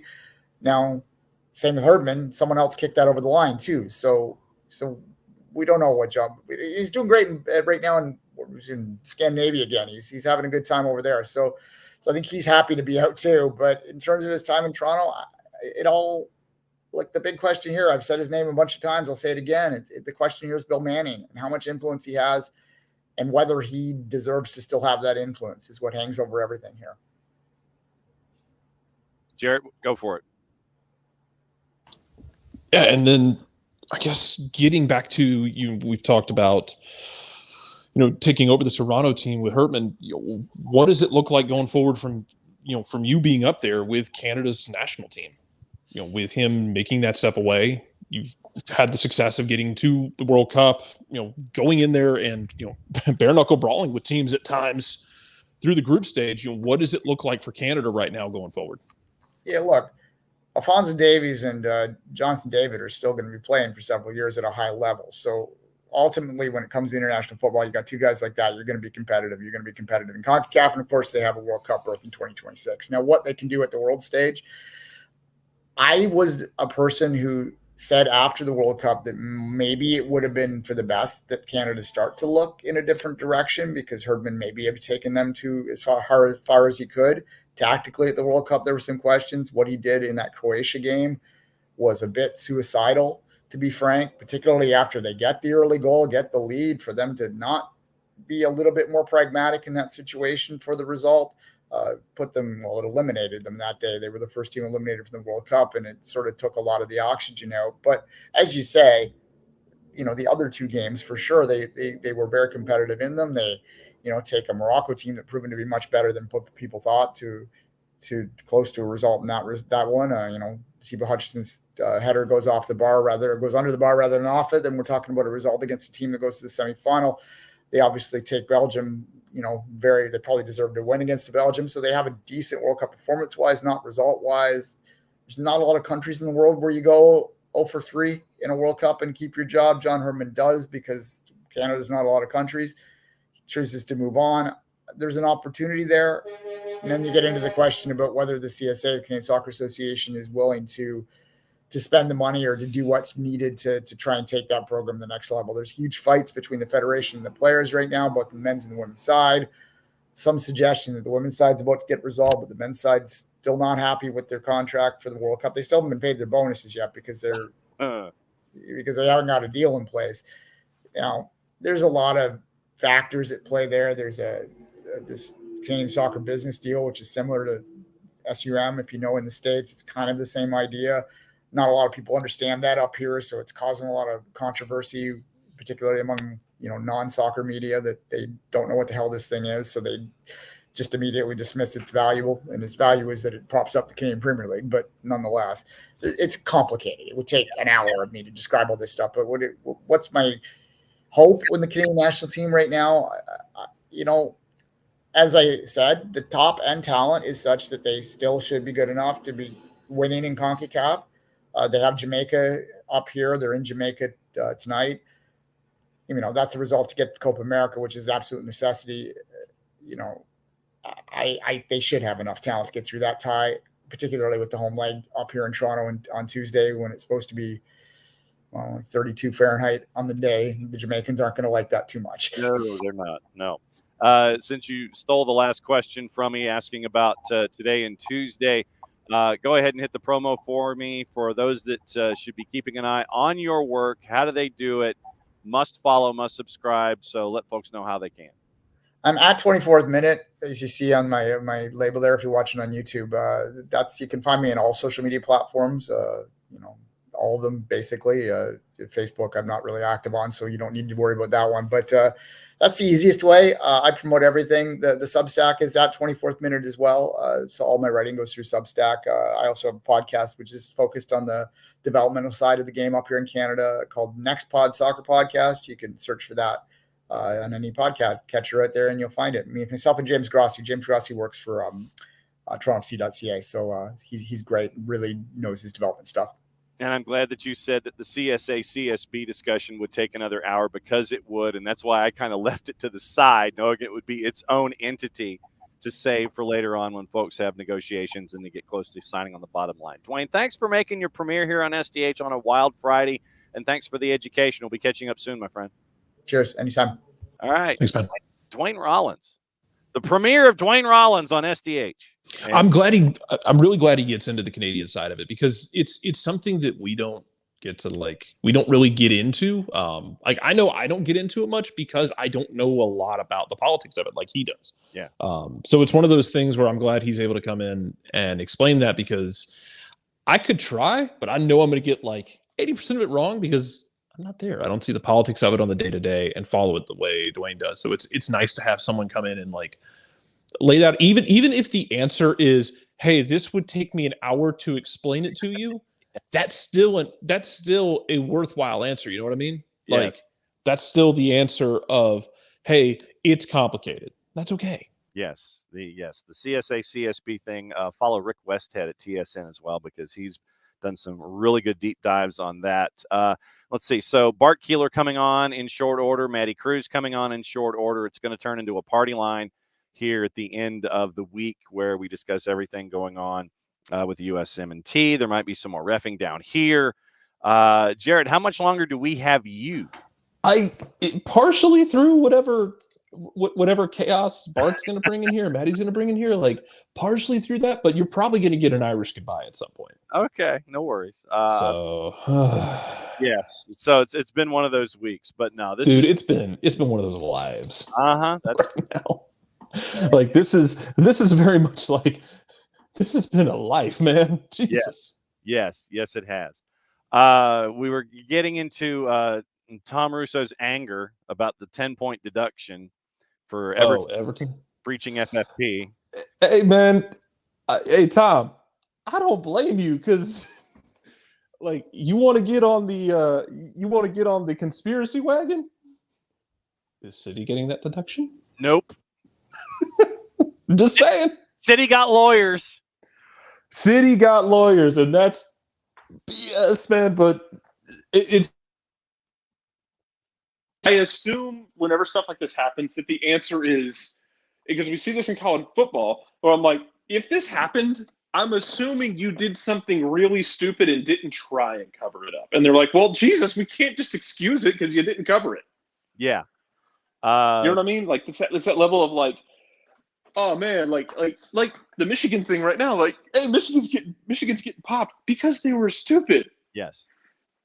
I don't know the full details. I'm wondering if Everton just like did something dumb that everyone else is doing, but I don't think. Well, they may not have. They were dumb, but they recorded. So here's what happened.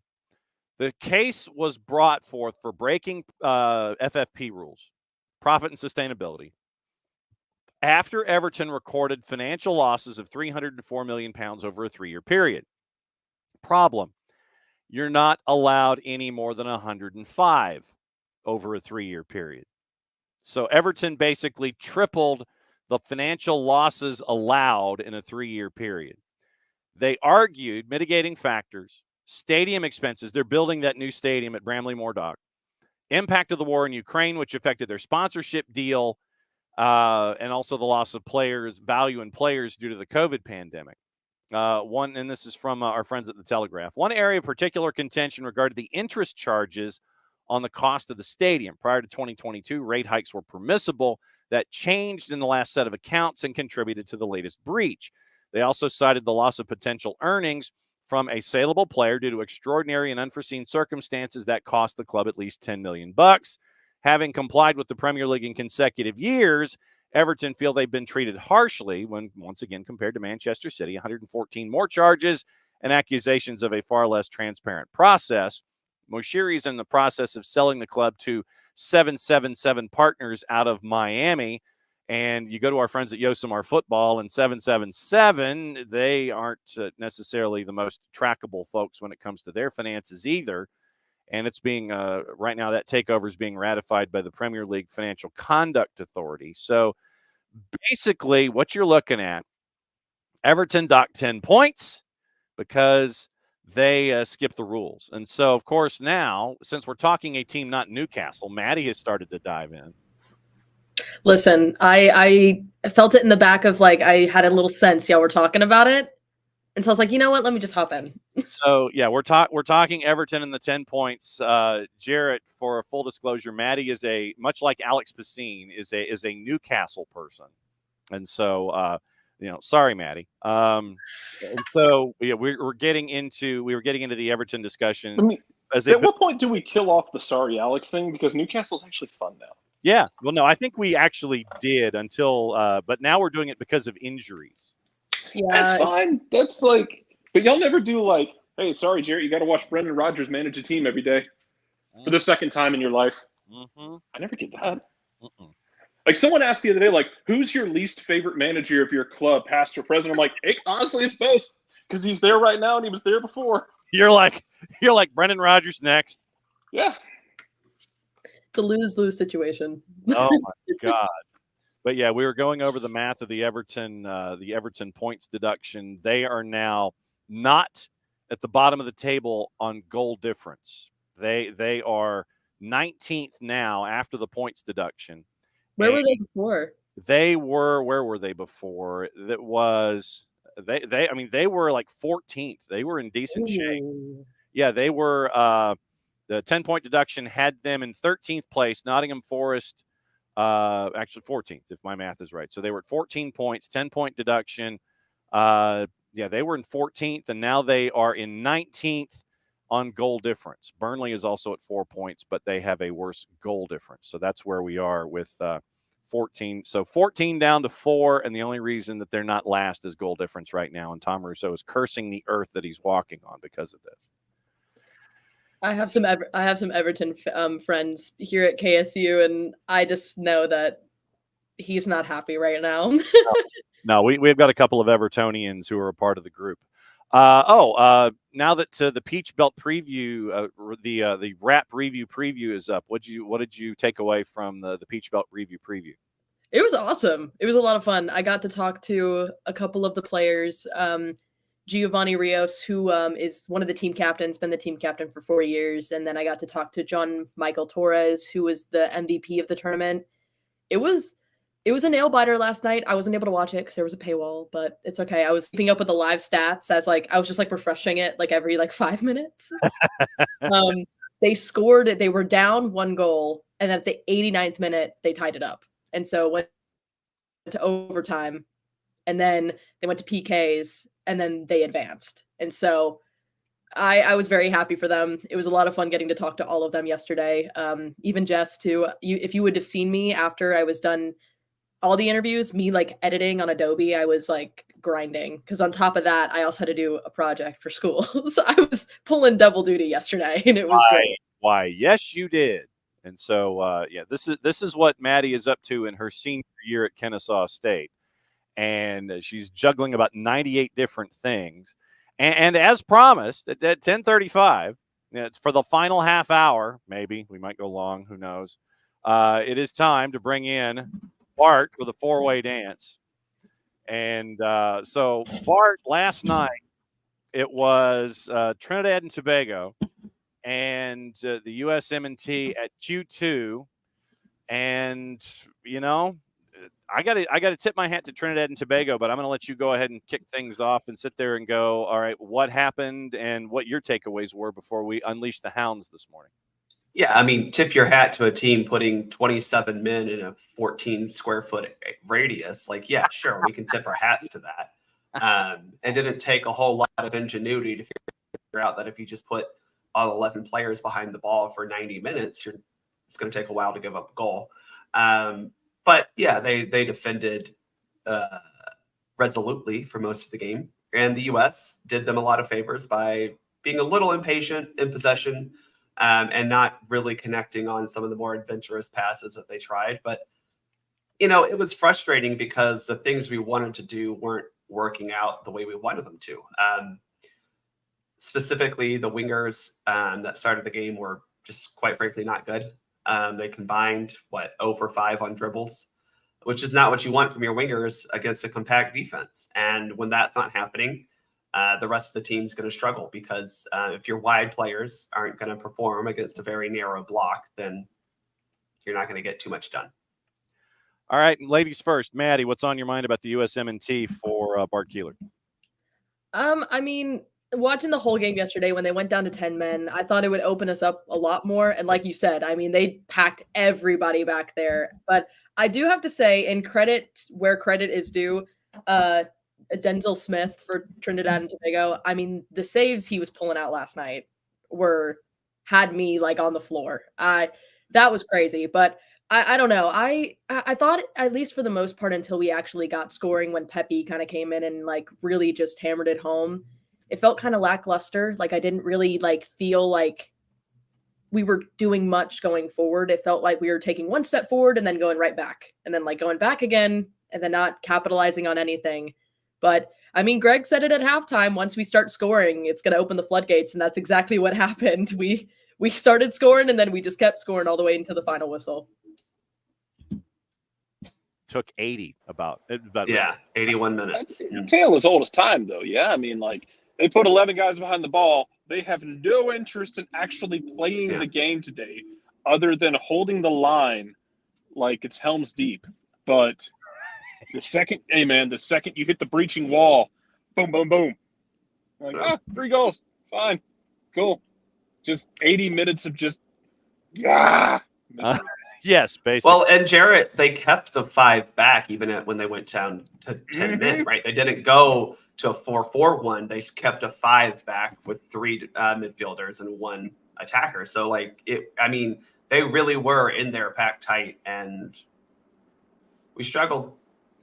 All right. So, as we always do after these matches, we go to Soccer America so Bart can vent his spleen at the numbers that are posted by our friends at Soccer America, the ratings. Mike Wojtala's turn this time. Matt Turner got a 5. Defenders, Serginho Dest got a 4. CCV gets a 5. Tim Ream gets a 5. Jedi Robinson gets a 6. Midfield, Weston McKinney gets a 4. Gio Reyna got an 8. Yunus Musa got a 4. The forwards, to your point, Bart, here's Wojtala's numbers on the forwards. Malik Tillman, he gave a 2, which I have not seen in quite some time. Falarin Balogun got a 5. Kevin Paredes, before he was subbed off, got a 3. Pepe gets a 6. Brendan Aronson gets a 2. Man, I think the last time I saw a 2 was when Kubo Torres basically hit a volleyball spike in the box for Atlanta United. I mean, Aronson got a what now? Yeah, so here's what he laid out. He said Brendan Aronson got a 2. Brendan Aronson should have opened the scoring on a chance much more convenient than Pepe's and mishit 3 other shots. But he got into chances to score. Yeah, which is way more than the other wingers did before him. Who, again, 0 for 5 on dribbles, connected on like a total of 0.5 crosses. And he's mad at Brendo for actually getting there? Wow. Okay. Like I said, man, There's no guarantee that we're ever all watching the same game. There might be there are times where I see these numbers and I wonder are we actually in a multiverse? Well, and I Did felt I the just- same way about Dest, because I feel Dest was kind of screwed by playing with Tillman, who was bad on the right side. And so as an overlapping fullback, if your winger on that side is going to be crap, Jedi, I think Jedi's performance was in spite of Paredes. and if anything, saved us on that side. And I thought Dust was pretty good too. I mean, I think Dust and McKinney both had a case of trying a little too hard at times. And that's why they had lower scores. But I mean, it's fair to be critical of this team. It took them 81 minutes to score, but I don't think it was like it wasn't terrible, except for a couple of players. Maddie, stats on the night: USA 8-0 on shots, 26-1. Actually, I think it's the other way around. This is a statistical error by our friends at Soccer America, a graphic error. Shots on target 26-1, shots 8-0. I think that needs to be there. We go. It needs to be flipped. Shots on target 8. Yes. Yeah. Shots on target 26 on 8 shots on goal. 5 saves by TNT, Maddie, as you were talking about. 10 corners for the U.S., none for TNT. Mm-hmm. Fouls 14-9, offside 3-on-2, possession 75-25. What other bright spots? Honestly, feels hot low too. 75. Oh, I know it does. Maddie, bright spots. Who's hot and cold for you after this match? Bright spot, I've always said it. Ricardo Pepi is a phenomenal player. And I was upset that he wasn't getting called up to the U.S. men's national team. I think he's a phenomenal player, and I'm glad that he's finally getting the chance to get up there. And personally, I think he earned the start. I think he should be able to start because I just think he's a very good forward. And I think with Balogun as well, I feel like it'd be great if we saw both of them up there. But I mean, Pepi, to me, has always been a player that stands out in my eyes. I mean, Tillman was not playing well. That was the one notice I'd had. I was a little I saw the lineup and it wasn't awful. I wasn't too upset about it. But as the game went on, I was like, okay, he needs to come out. I was like, nothing's happening. I was like, everything's looking, that was rough. And then I think hats off to Gio Reyna as well. He's really stepping in to be kind of the missing piece of Christian Pulisic a little bit, which is nice. Because, we're down Christian Pulisic, who kind of does a lot of that, damage control. He's in there, he's getting the ball in there, he's creating chances. And we didn't see that a lot in the first half. And then going into the second half, Gio Reyna kind of, when he got into that center position up at the top, I mean, he was really opening up and making some chances and getting in those opportunities. Bart, good, bad, indifferent, ugly. And I would say that also the blonde dye job was helping things out too. There are several players. It was actually really confusing to see Jedi and Gio with the same hairstyle because I was like, wait, which one is which for most of the game, to be honest. I felt that in the first half, I would have liked to have seen Gio and Malik, that's his name, Malik switch from winger to that center forward or center midfield position. I would have liked to see them switch, maybe not full time, but just try to change who is attacking who, if that makes sense. Yeah. And Malik was not playing well. And, he wasn't playing well when he kind of came inside. He wasn't playing well when he was out wide. And if you're going to criticize Greg Berhalter, which plenty of people on Twitter were, it would be that, in my opinion, Tillman should have been taken off at halftime. He was bad. He was actively hurting the team. And the fact that it still took 20 minutes, 30 minutes almost into the second half for that to change is, to me, bad on Greg Berhalter. I don't think he got the lineup right, but I don't also think that he had a whole lot of options. We've seen Zendejas not perform well at the national team level, but it was clear that Paredes and Tillman, who, by the way, have not looked good in a U.S. shirt yet, were not, again, good that night. So how would you have laid this out? Obviously, Paredes and Tillman for you would have been on the bench, but with those folks on hand, how would you have switched? Well, actually, no, John. I think I would have still started Tillman. Okay.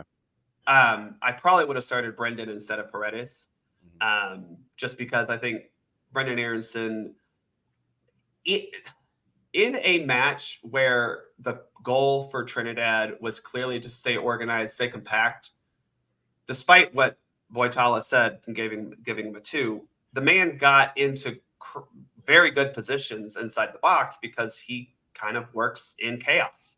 And so if the opponent's goal is to be ordered and resolute and concrete, having a little chaos in there is probably good. And I think Brendan has shown time and time again that he's a reliable player. You know what you're going to get. And unfortunately for Paredes, he hasn't. It's something. I mean, he's only had 2 appearances for the U.S., so it's not like we can say it's good, bad, or whatever. But it's just not been. It hasn't clicked yet. It looked bad against Oman. He looked nervous against Oman, and then you throw him out against Trinidad and Tobago, a team that, again, we know they're going to be defensively sound, and a match that actually matters. I thought that was really bad for Berhalter, to be honest. And, when we look at this one, it sets you up for the quick turn heading into the weekend and trying to prep for what we're staring at on the back end of this. You're booking your tickets to Dallas, though, right? I mean, this is now that you've got 3 on the board. I think there's a lot less concern after those last 10 minutes than there was in the first 80. You're staring at the advancing of the U.S. into the finals here. John, let me take you back about, let's see. Here he goes. Here we go. 6, 7 years. Yeah. When we had to get a result. In Trinidad. Yeah. So no, I'm not booking anything. Okay. John. All I'm right. not. Okay. Sorry. No worries. Hey, it's all good. You mean that time Bruce Arena got it wrong? Greg Berhalter gets things wrong on the reg, so don't pretend like he's immune from a Bruce Arena dumbassery. Sorry, he's not. We lose the G rating every time we're both on the show. It's okay, buddy. I know. No, it's okay. You brought up Bruce Arena, so there goes the explicit rating. Yeah, that is in and of itself a profanity. No, it's I'm just always amazed that I remain amazed that Josie and Michael Bradley got booed in every venue they went to, but Bruce didn't because of that game. It was just weird. So Howard on a rain-slogged pitch. Well, but Tim Howard who could not read long shots in his youth, much less in his prime, and did not have the spry legs to make up for it. Go from distance against Tim Howard. You did it at Cuba. The ball wobbles and Tim can't pick it up. While actually in his prime, Brad Guzan was just stapled to the bench, and because of that, we had to run Kyle Radish and Alex Tambakis out here against Minnesota. I remember that. That was scary. Yeah, but no, I'm not booking it yet, but I feel confident. Okay. You know who else should feel confident, John? Who? Panama. Yeah. 3-0 at Costa Rica last night. That's impressive. Anyway, just wanted to point that out. See, Panama wins 3-0 at Costa Rica. We can't even. It took us 27 years to score against Trinidad. Anyway. I see how this is. I see how this is working. It took us. So what you're telling me is it took us exactly one DeMarcus Beasley career length to score. I think it was DeMarcus and Christine Lilly combined is what it felt like. If he had not straight up said I'm done, I think they still might be calling DeMarcus Beasley. And I was begging for years, just let the poor man retire. Quit calling him in, please. For God's sakes, let the man rest. He's done enough. There's one other thing that I wanted to discuss on the national team side, Bart. U17s, you got to keep an eye on Nympha Berkemas, and he was raising all kinds of hell at Crown Legacy and MLS Next Pro, and now he's doing it again on the U17 level. I'm going to say this: why do I feel like Charlotte's going to mess this up somehow, and not get proper compensation when Berkemas is? Name something Charlotte's done right in their time. So there's your answer. I mean, but look, hey, he is doing well. The 17s are doing well. Big match tomorrow morning, 7 a.m. against France. Oh, it's actually at 7. It's not at 4. Yeah, 7 a.m. Man, watching the U17s, you got to be up at like 4 a.m. for most. Yeah, I haven't. I've watched the highlights. Like, I'm sorry, I'm not. I will not. I will not be getting up that early to watch it. I will watch the highlights. But hey, it's been good. Now that we're at halftime, let's go to reffing down here. And the one thing that I wanted to start with reffing down here was, and since it is the showdown of Maddie and Alex here. This is their showdown. It has to do with Newcastle and Arsenal for reffing down here. And there's Jared's Irish goodbye. So we have Newcastle and Arsenal. I talked about this yesterday. A purported leaked recording has emerged of the video assistant referee review that failed to overturn a decision not to send Bruno Guimaraes for elbowing Jorginho in the head for Newcastle's win against Arsenal. PGMOL declined to comment on the authenticity of the audio that appeared to originate from the VAR hub at Stockley Park. It's 50 seconds long, and it's on the Reddits, which means we know it's absolutely true. Featuring a purported conversation between ref Stuart Atwell, VAR Andy Madley, and assistant VAR Stuart Burt. Emerged online less than 24 hours after the latest episode of the monthly television show Match Officials mic'd up. Aired footage of the VAR check of the Anthony Gordon goal at St. James Park a week and a half ago did not show the Guimaraes elbow, which both the Premier League Independent Key Match Incidents Panel and PGMOL Chief Howard Webb have since deemed a red card offense. Refereeing decisions in the game triggered the rant from Arteta, who branded the award of Gordon's goal an absolute disgrace. And in the recording, with Guimaraes' clash with Jorginho, a voice said to be Madley's could be heard saying, "I'm just going to check potential serious foul play." Here's the rest of that alleged conversation. He goes into the player, so he lifts his arm up because he's going into the defender. Just have to look at this for me, Stu, meaning Stu Burt. For me, he sees the player. He puts his arm up. There's a glancing blow from the side, but for me, that's not used as a weapon. That's not violent conduct. Are you happy with that as well? Burt replied, yeah, it's not nice, but I don't think it's any more than a yellow card. Madley then adds, it doesn't reach the threshold, Stuart. It's check complete, check complete. So that's allegedly how it went through on Guimaraes going through Jorginho. So apparently they looked at it, did not deem it serious foul play, and that's why they were allowed to play on. Bart, as the Arsenal person in this conversation of Arsenal v. Newcastle, what do you think about that particular play and then the analysis allegedly here with how they went through it and walked through it in 50 seconds? So I'm going to try to be a referee and not an Arsenal fan. Well, you want to take it both ways, you can.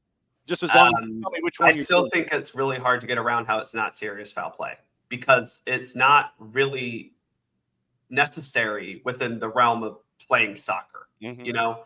And that's where I look at this. It's like, oh, it's just a yellow card. No, it's not. That is serious foul play. That's not a careless foul. It's not a reckless foul. It's not unsporting. It's nothing of that. If you're going to put your elbow, your forearm into someone's head, we are looking at potential serious foul play. There's no other option. And again, I think the problem continues to be not VAR, but PGMOL and the fact that British, specifically English referees are just not good. I'm sorry. They're just not. They continually outthink themselves. And that's been the problem.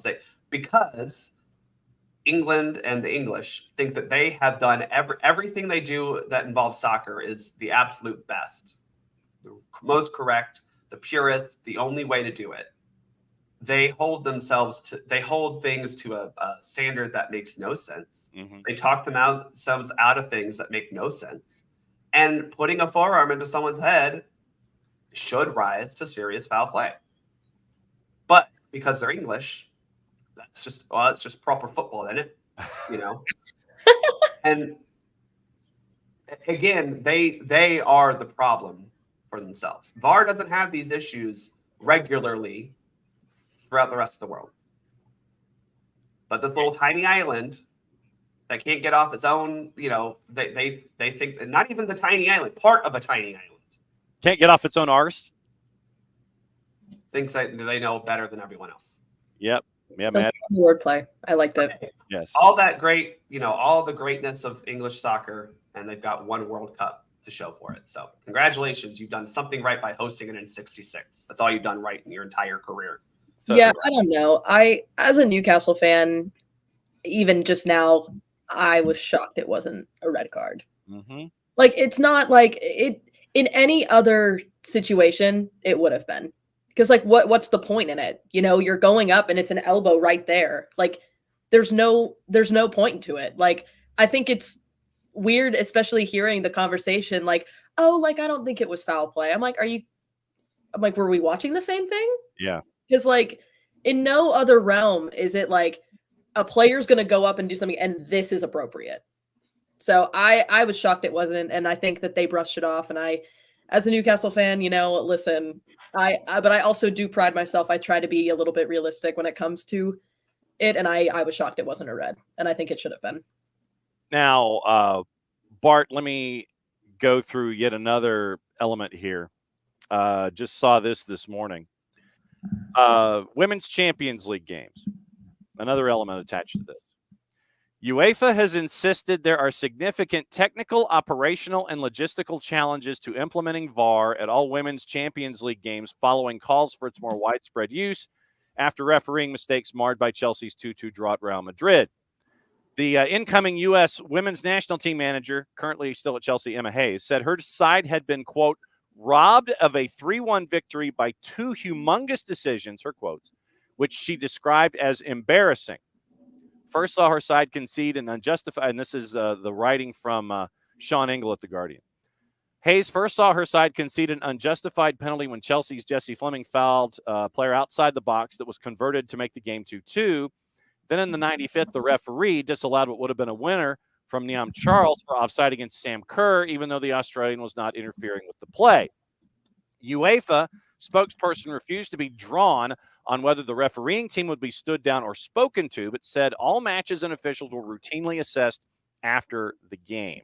Spokesperson also said that while UEFA did intend to eventually bring in VAR for all Women's Champions League games, and not just the latter stages as it currently stands, it was not possible to do so yet.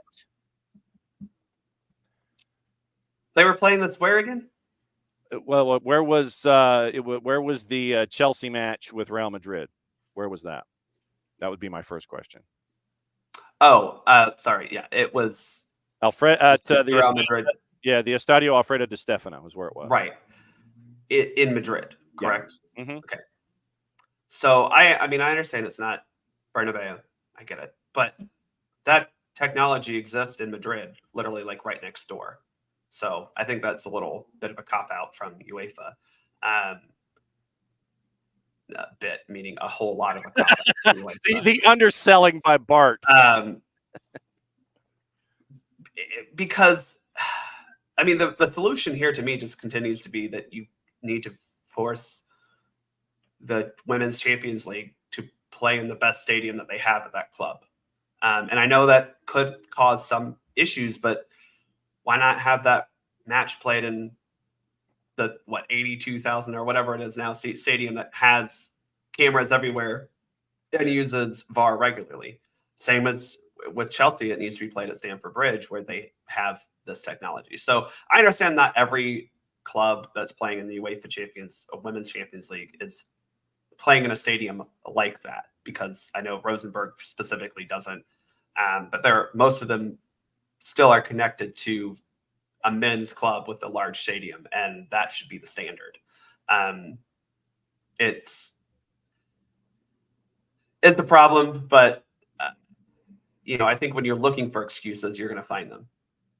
Yeah. Tail end of the article, Maddie says, while the cost of VAR and the lack of revenues in the women's game are partly behind UEFA's approach, European football's governing body is also understood to believe that it does not yet have enough officials of sufficient quality to run the system. The math isn't mathing. I don't understand. To me, it just seems like, and I don't want to place the blame, but to me, it just seems like they don't want to invest in it because they deem that it's not the men's, it's the women's. And that just, to me, that's what it seems like, that they just don't want to push that forward. And I think that's wrong. And I honestly didn't even think about it from Bart's perspective. Yeah, play it in play it in a stadium that has the capabilities to do it. It's not that difficult. I'm like, people have fans that they're going to go to where the stadium is. And I think that VAR has been doing a lot more help than it has harm. And I don't understand why it's not being implemented in that way. To me, it does seem like a cop-out, and it's kind of wrong that it is, because, why would you not want that? And to say you don't have the right officials for it. That line to me was bullshit, to be honest. Yeah, it is. Because, I mean, correct me if I'm wrong, Maddie. They don't have a problem finding the correct amount of officials for the men's Champions League. Oh yeah, they don't have a problem with that, but it's finding for the women. Is it a different game? Yeah. Still Listen. the same surface area. I mean, we saw this summer at the Women's World Cup a bunch of what I would do male officials, right? A lot of MLS officials were brought in because of their VAR experience for the Women's World Cup, and that's good. Do that. You have, I don't even know how many leagues at this point that use VAR. Most of the UEFA leagues use VAR in some capacity. So why don't you have, La Liga officials or Bundesliga or Serie A? Like, you're a UEFA certified referee, not a La Liga certified referee. So this isn't, there shouldn't be a problem, Yeah. And if it's about a training thing, well, that could be solved before the tournament happens, Yep, exactly. To me, I just, no. I mean, the biggest thing here is, once again, I get the idea of playing Chelsea and Real Madrid at Di Stefano because you don't think you're going to have butts in seats.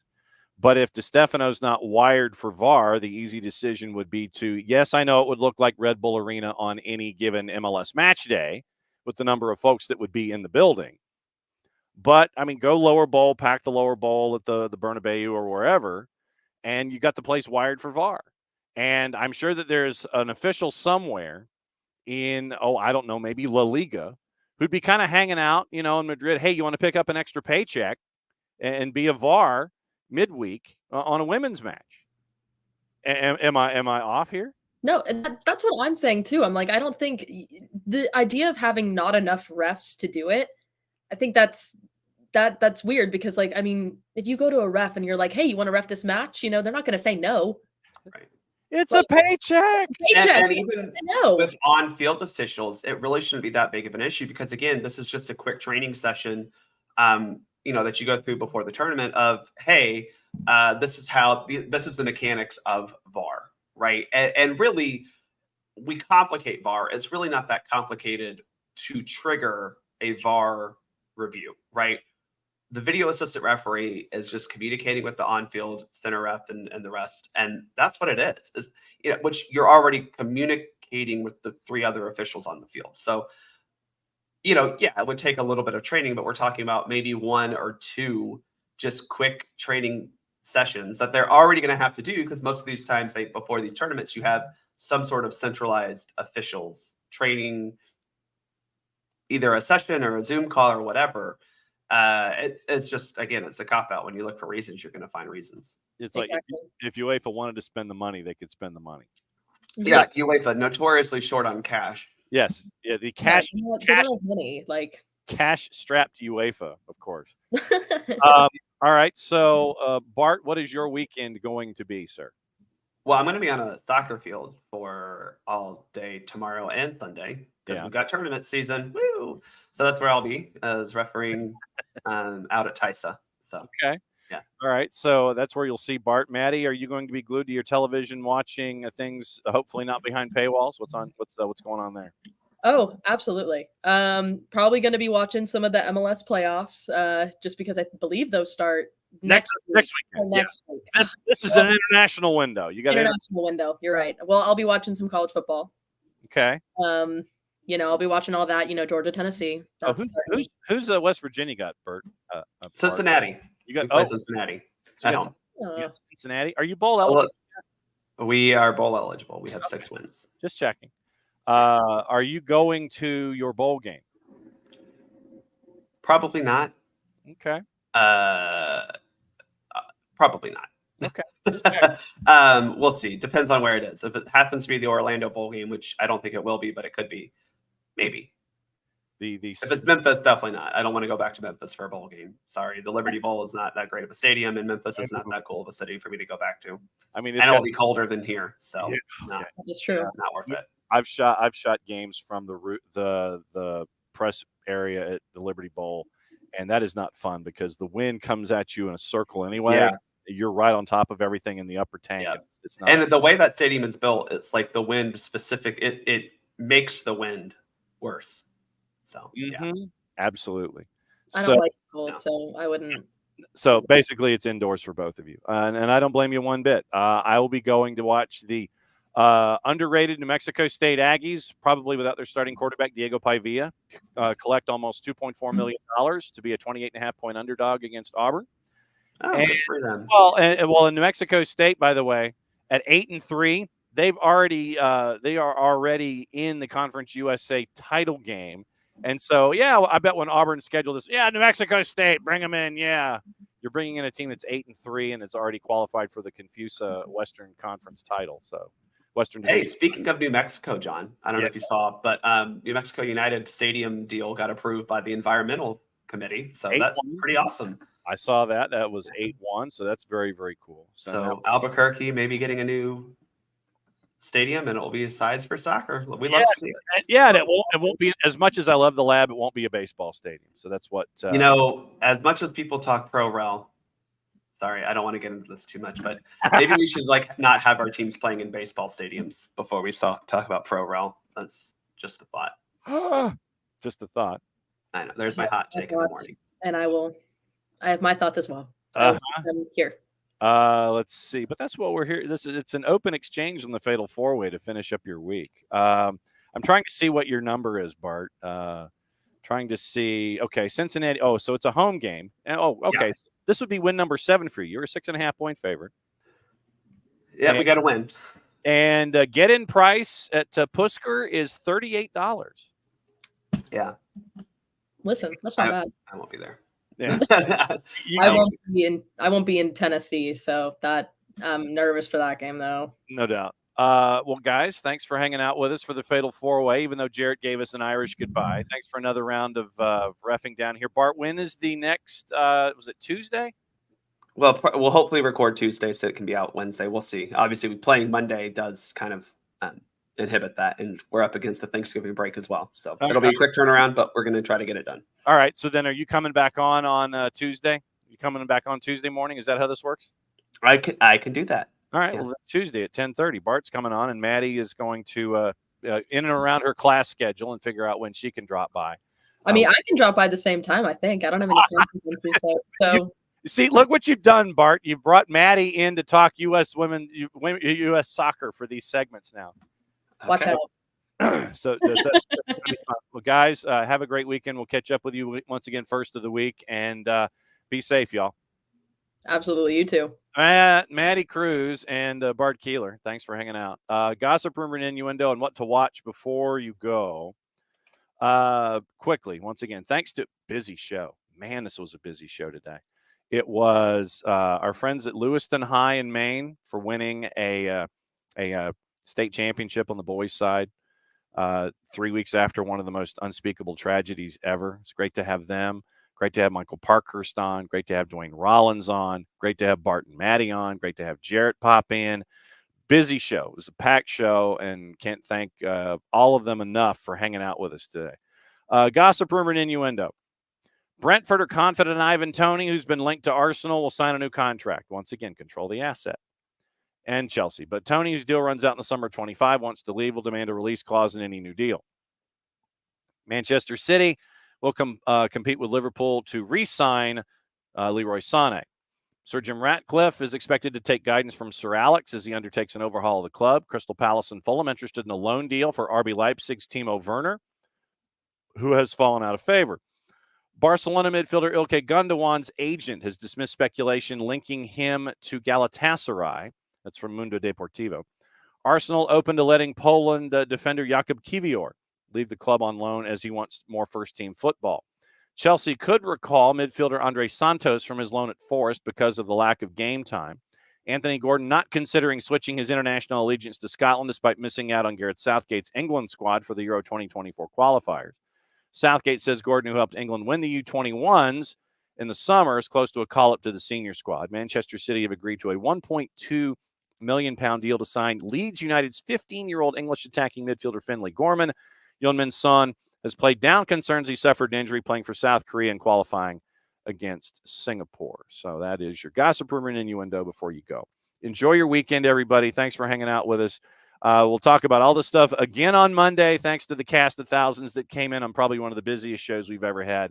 And thanks to all of y'all for hanging out with us as well. Yes, we did go a little long. Probably could have gone along a lot longer, but you guys got the rest of your day. So once again, thanks for hanging out with us here at SDH. We'll be back at it again Monday morning, 9:05. Mucho plati, I'll play it safe. And since it's the end of the show, that means I get to do this. See you Monday morning.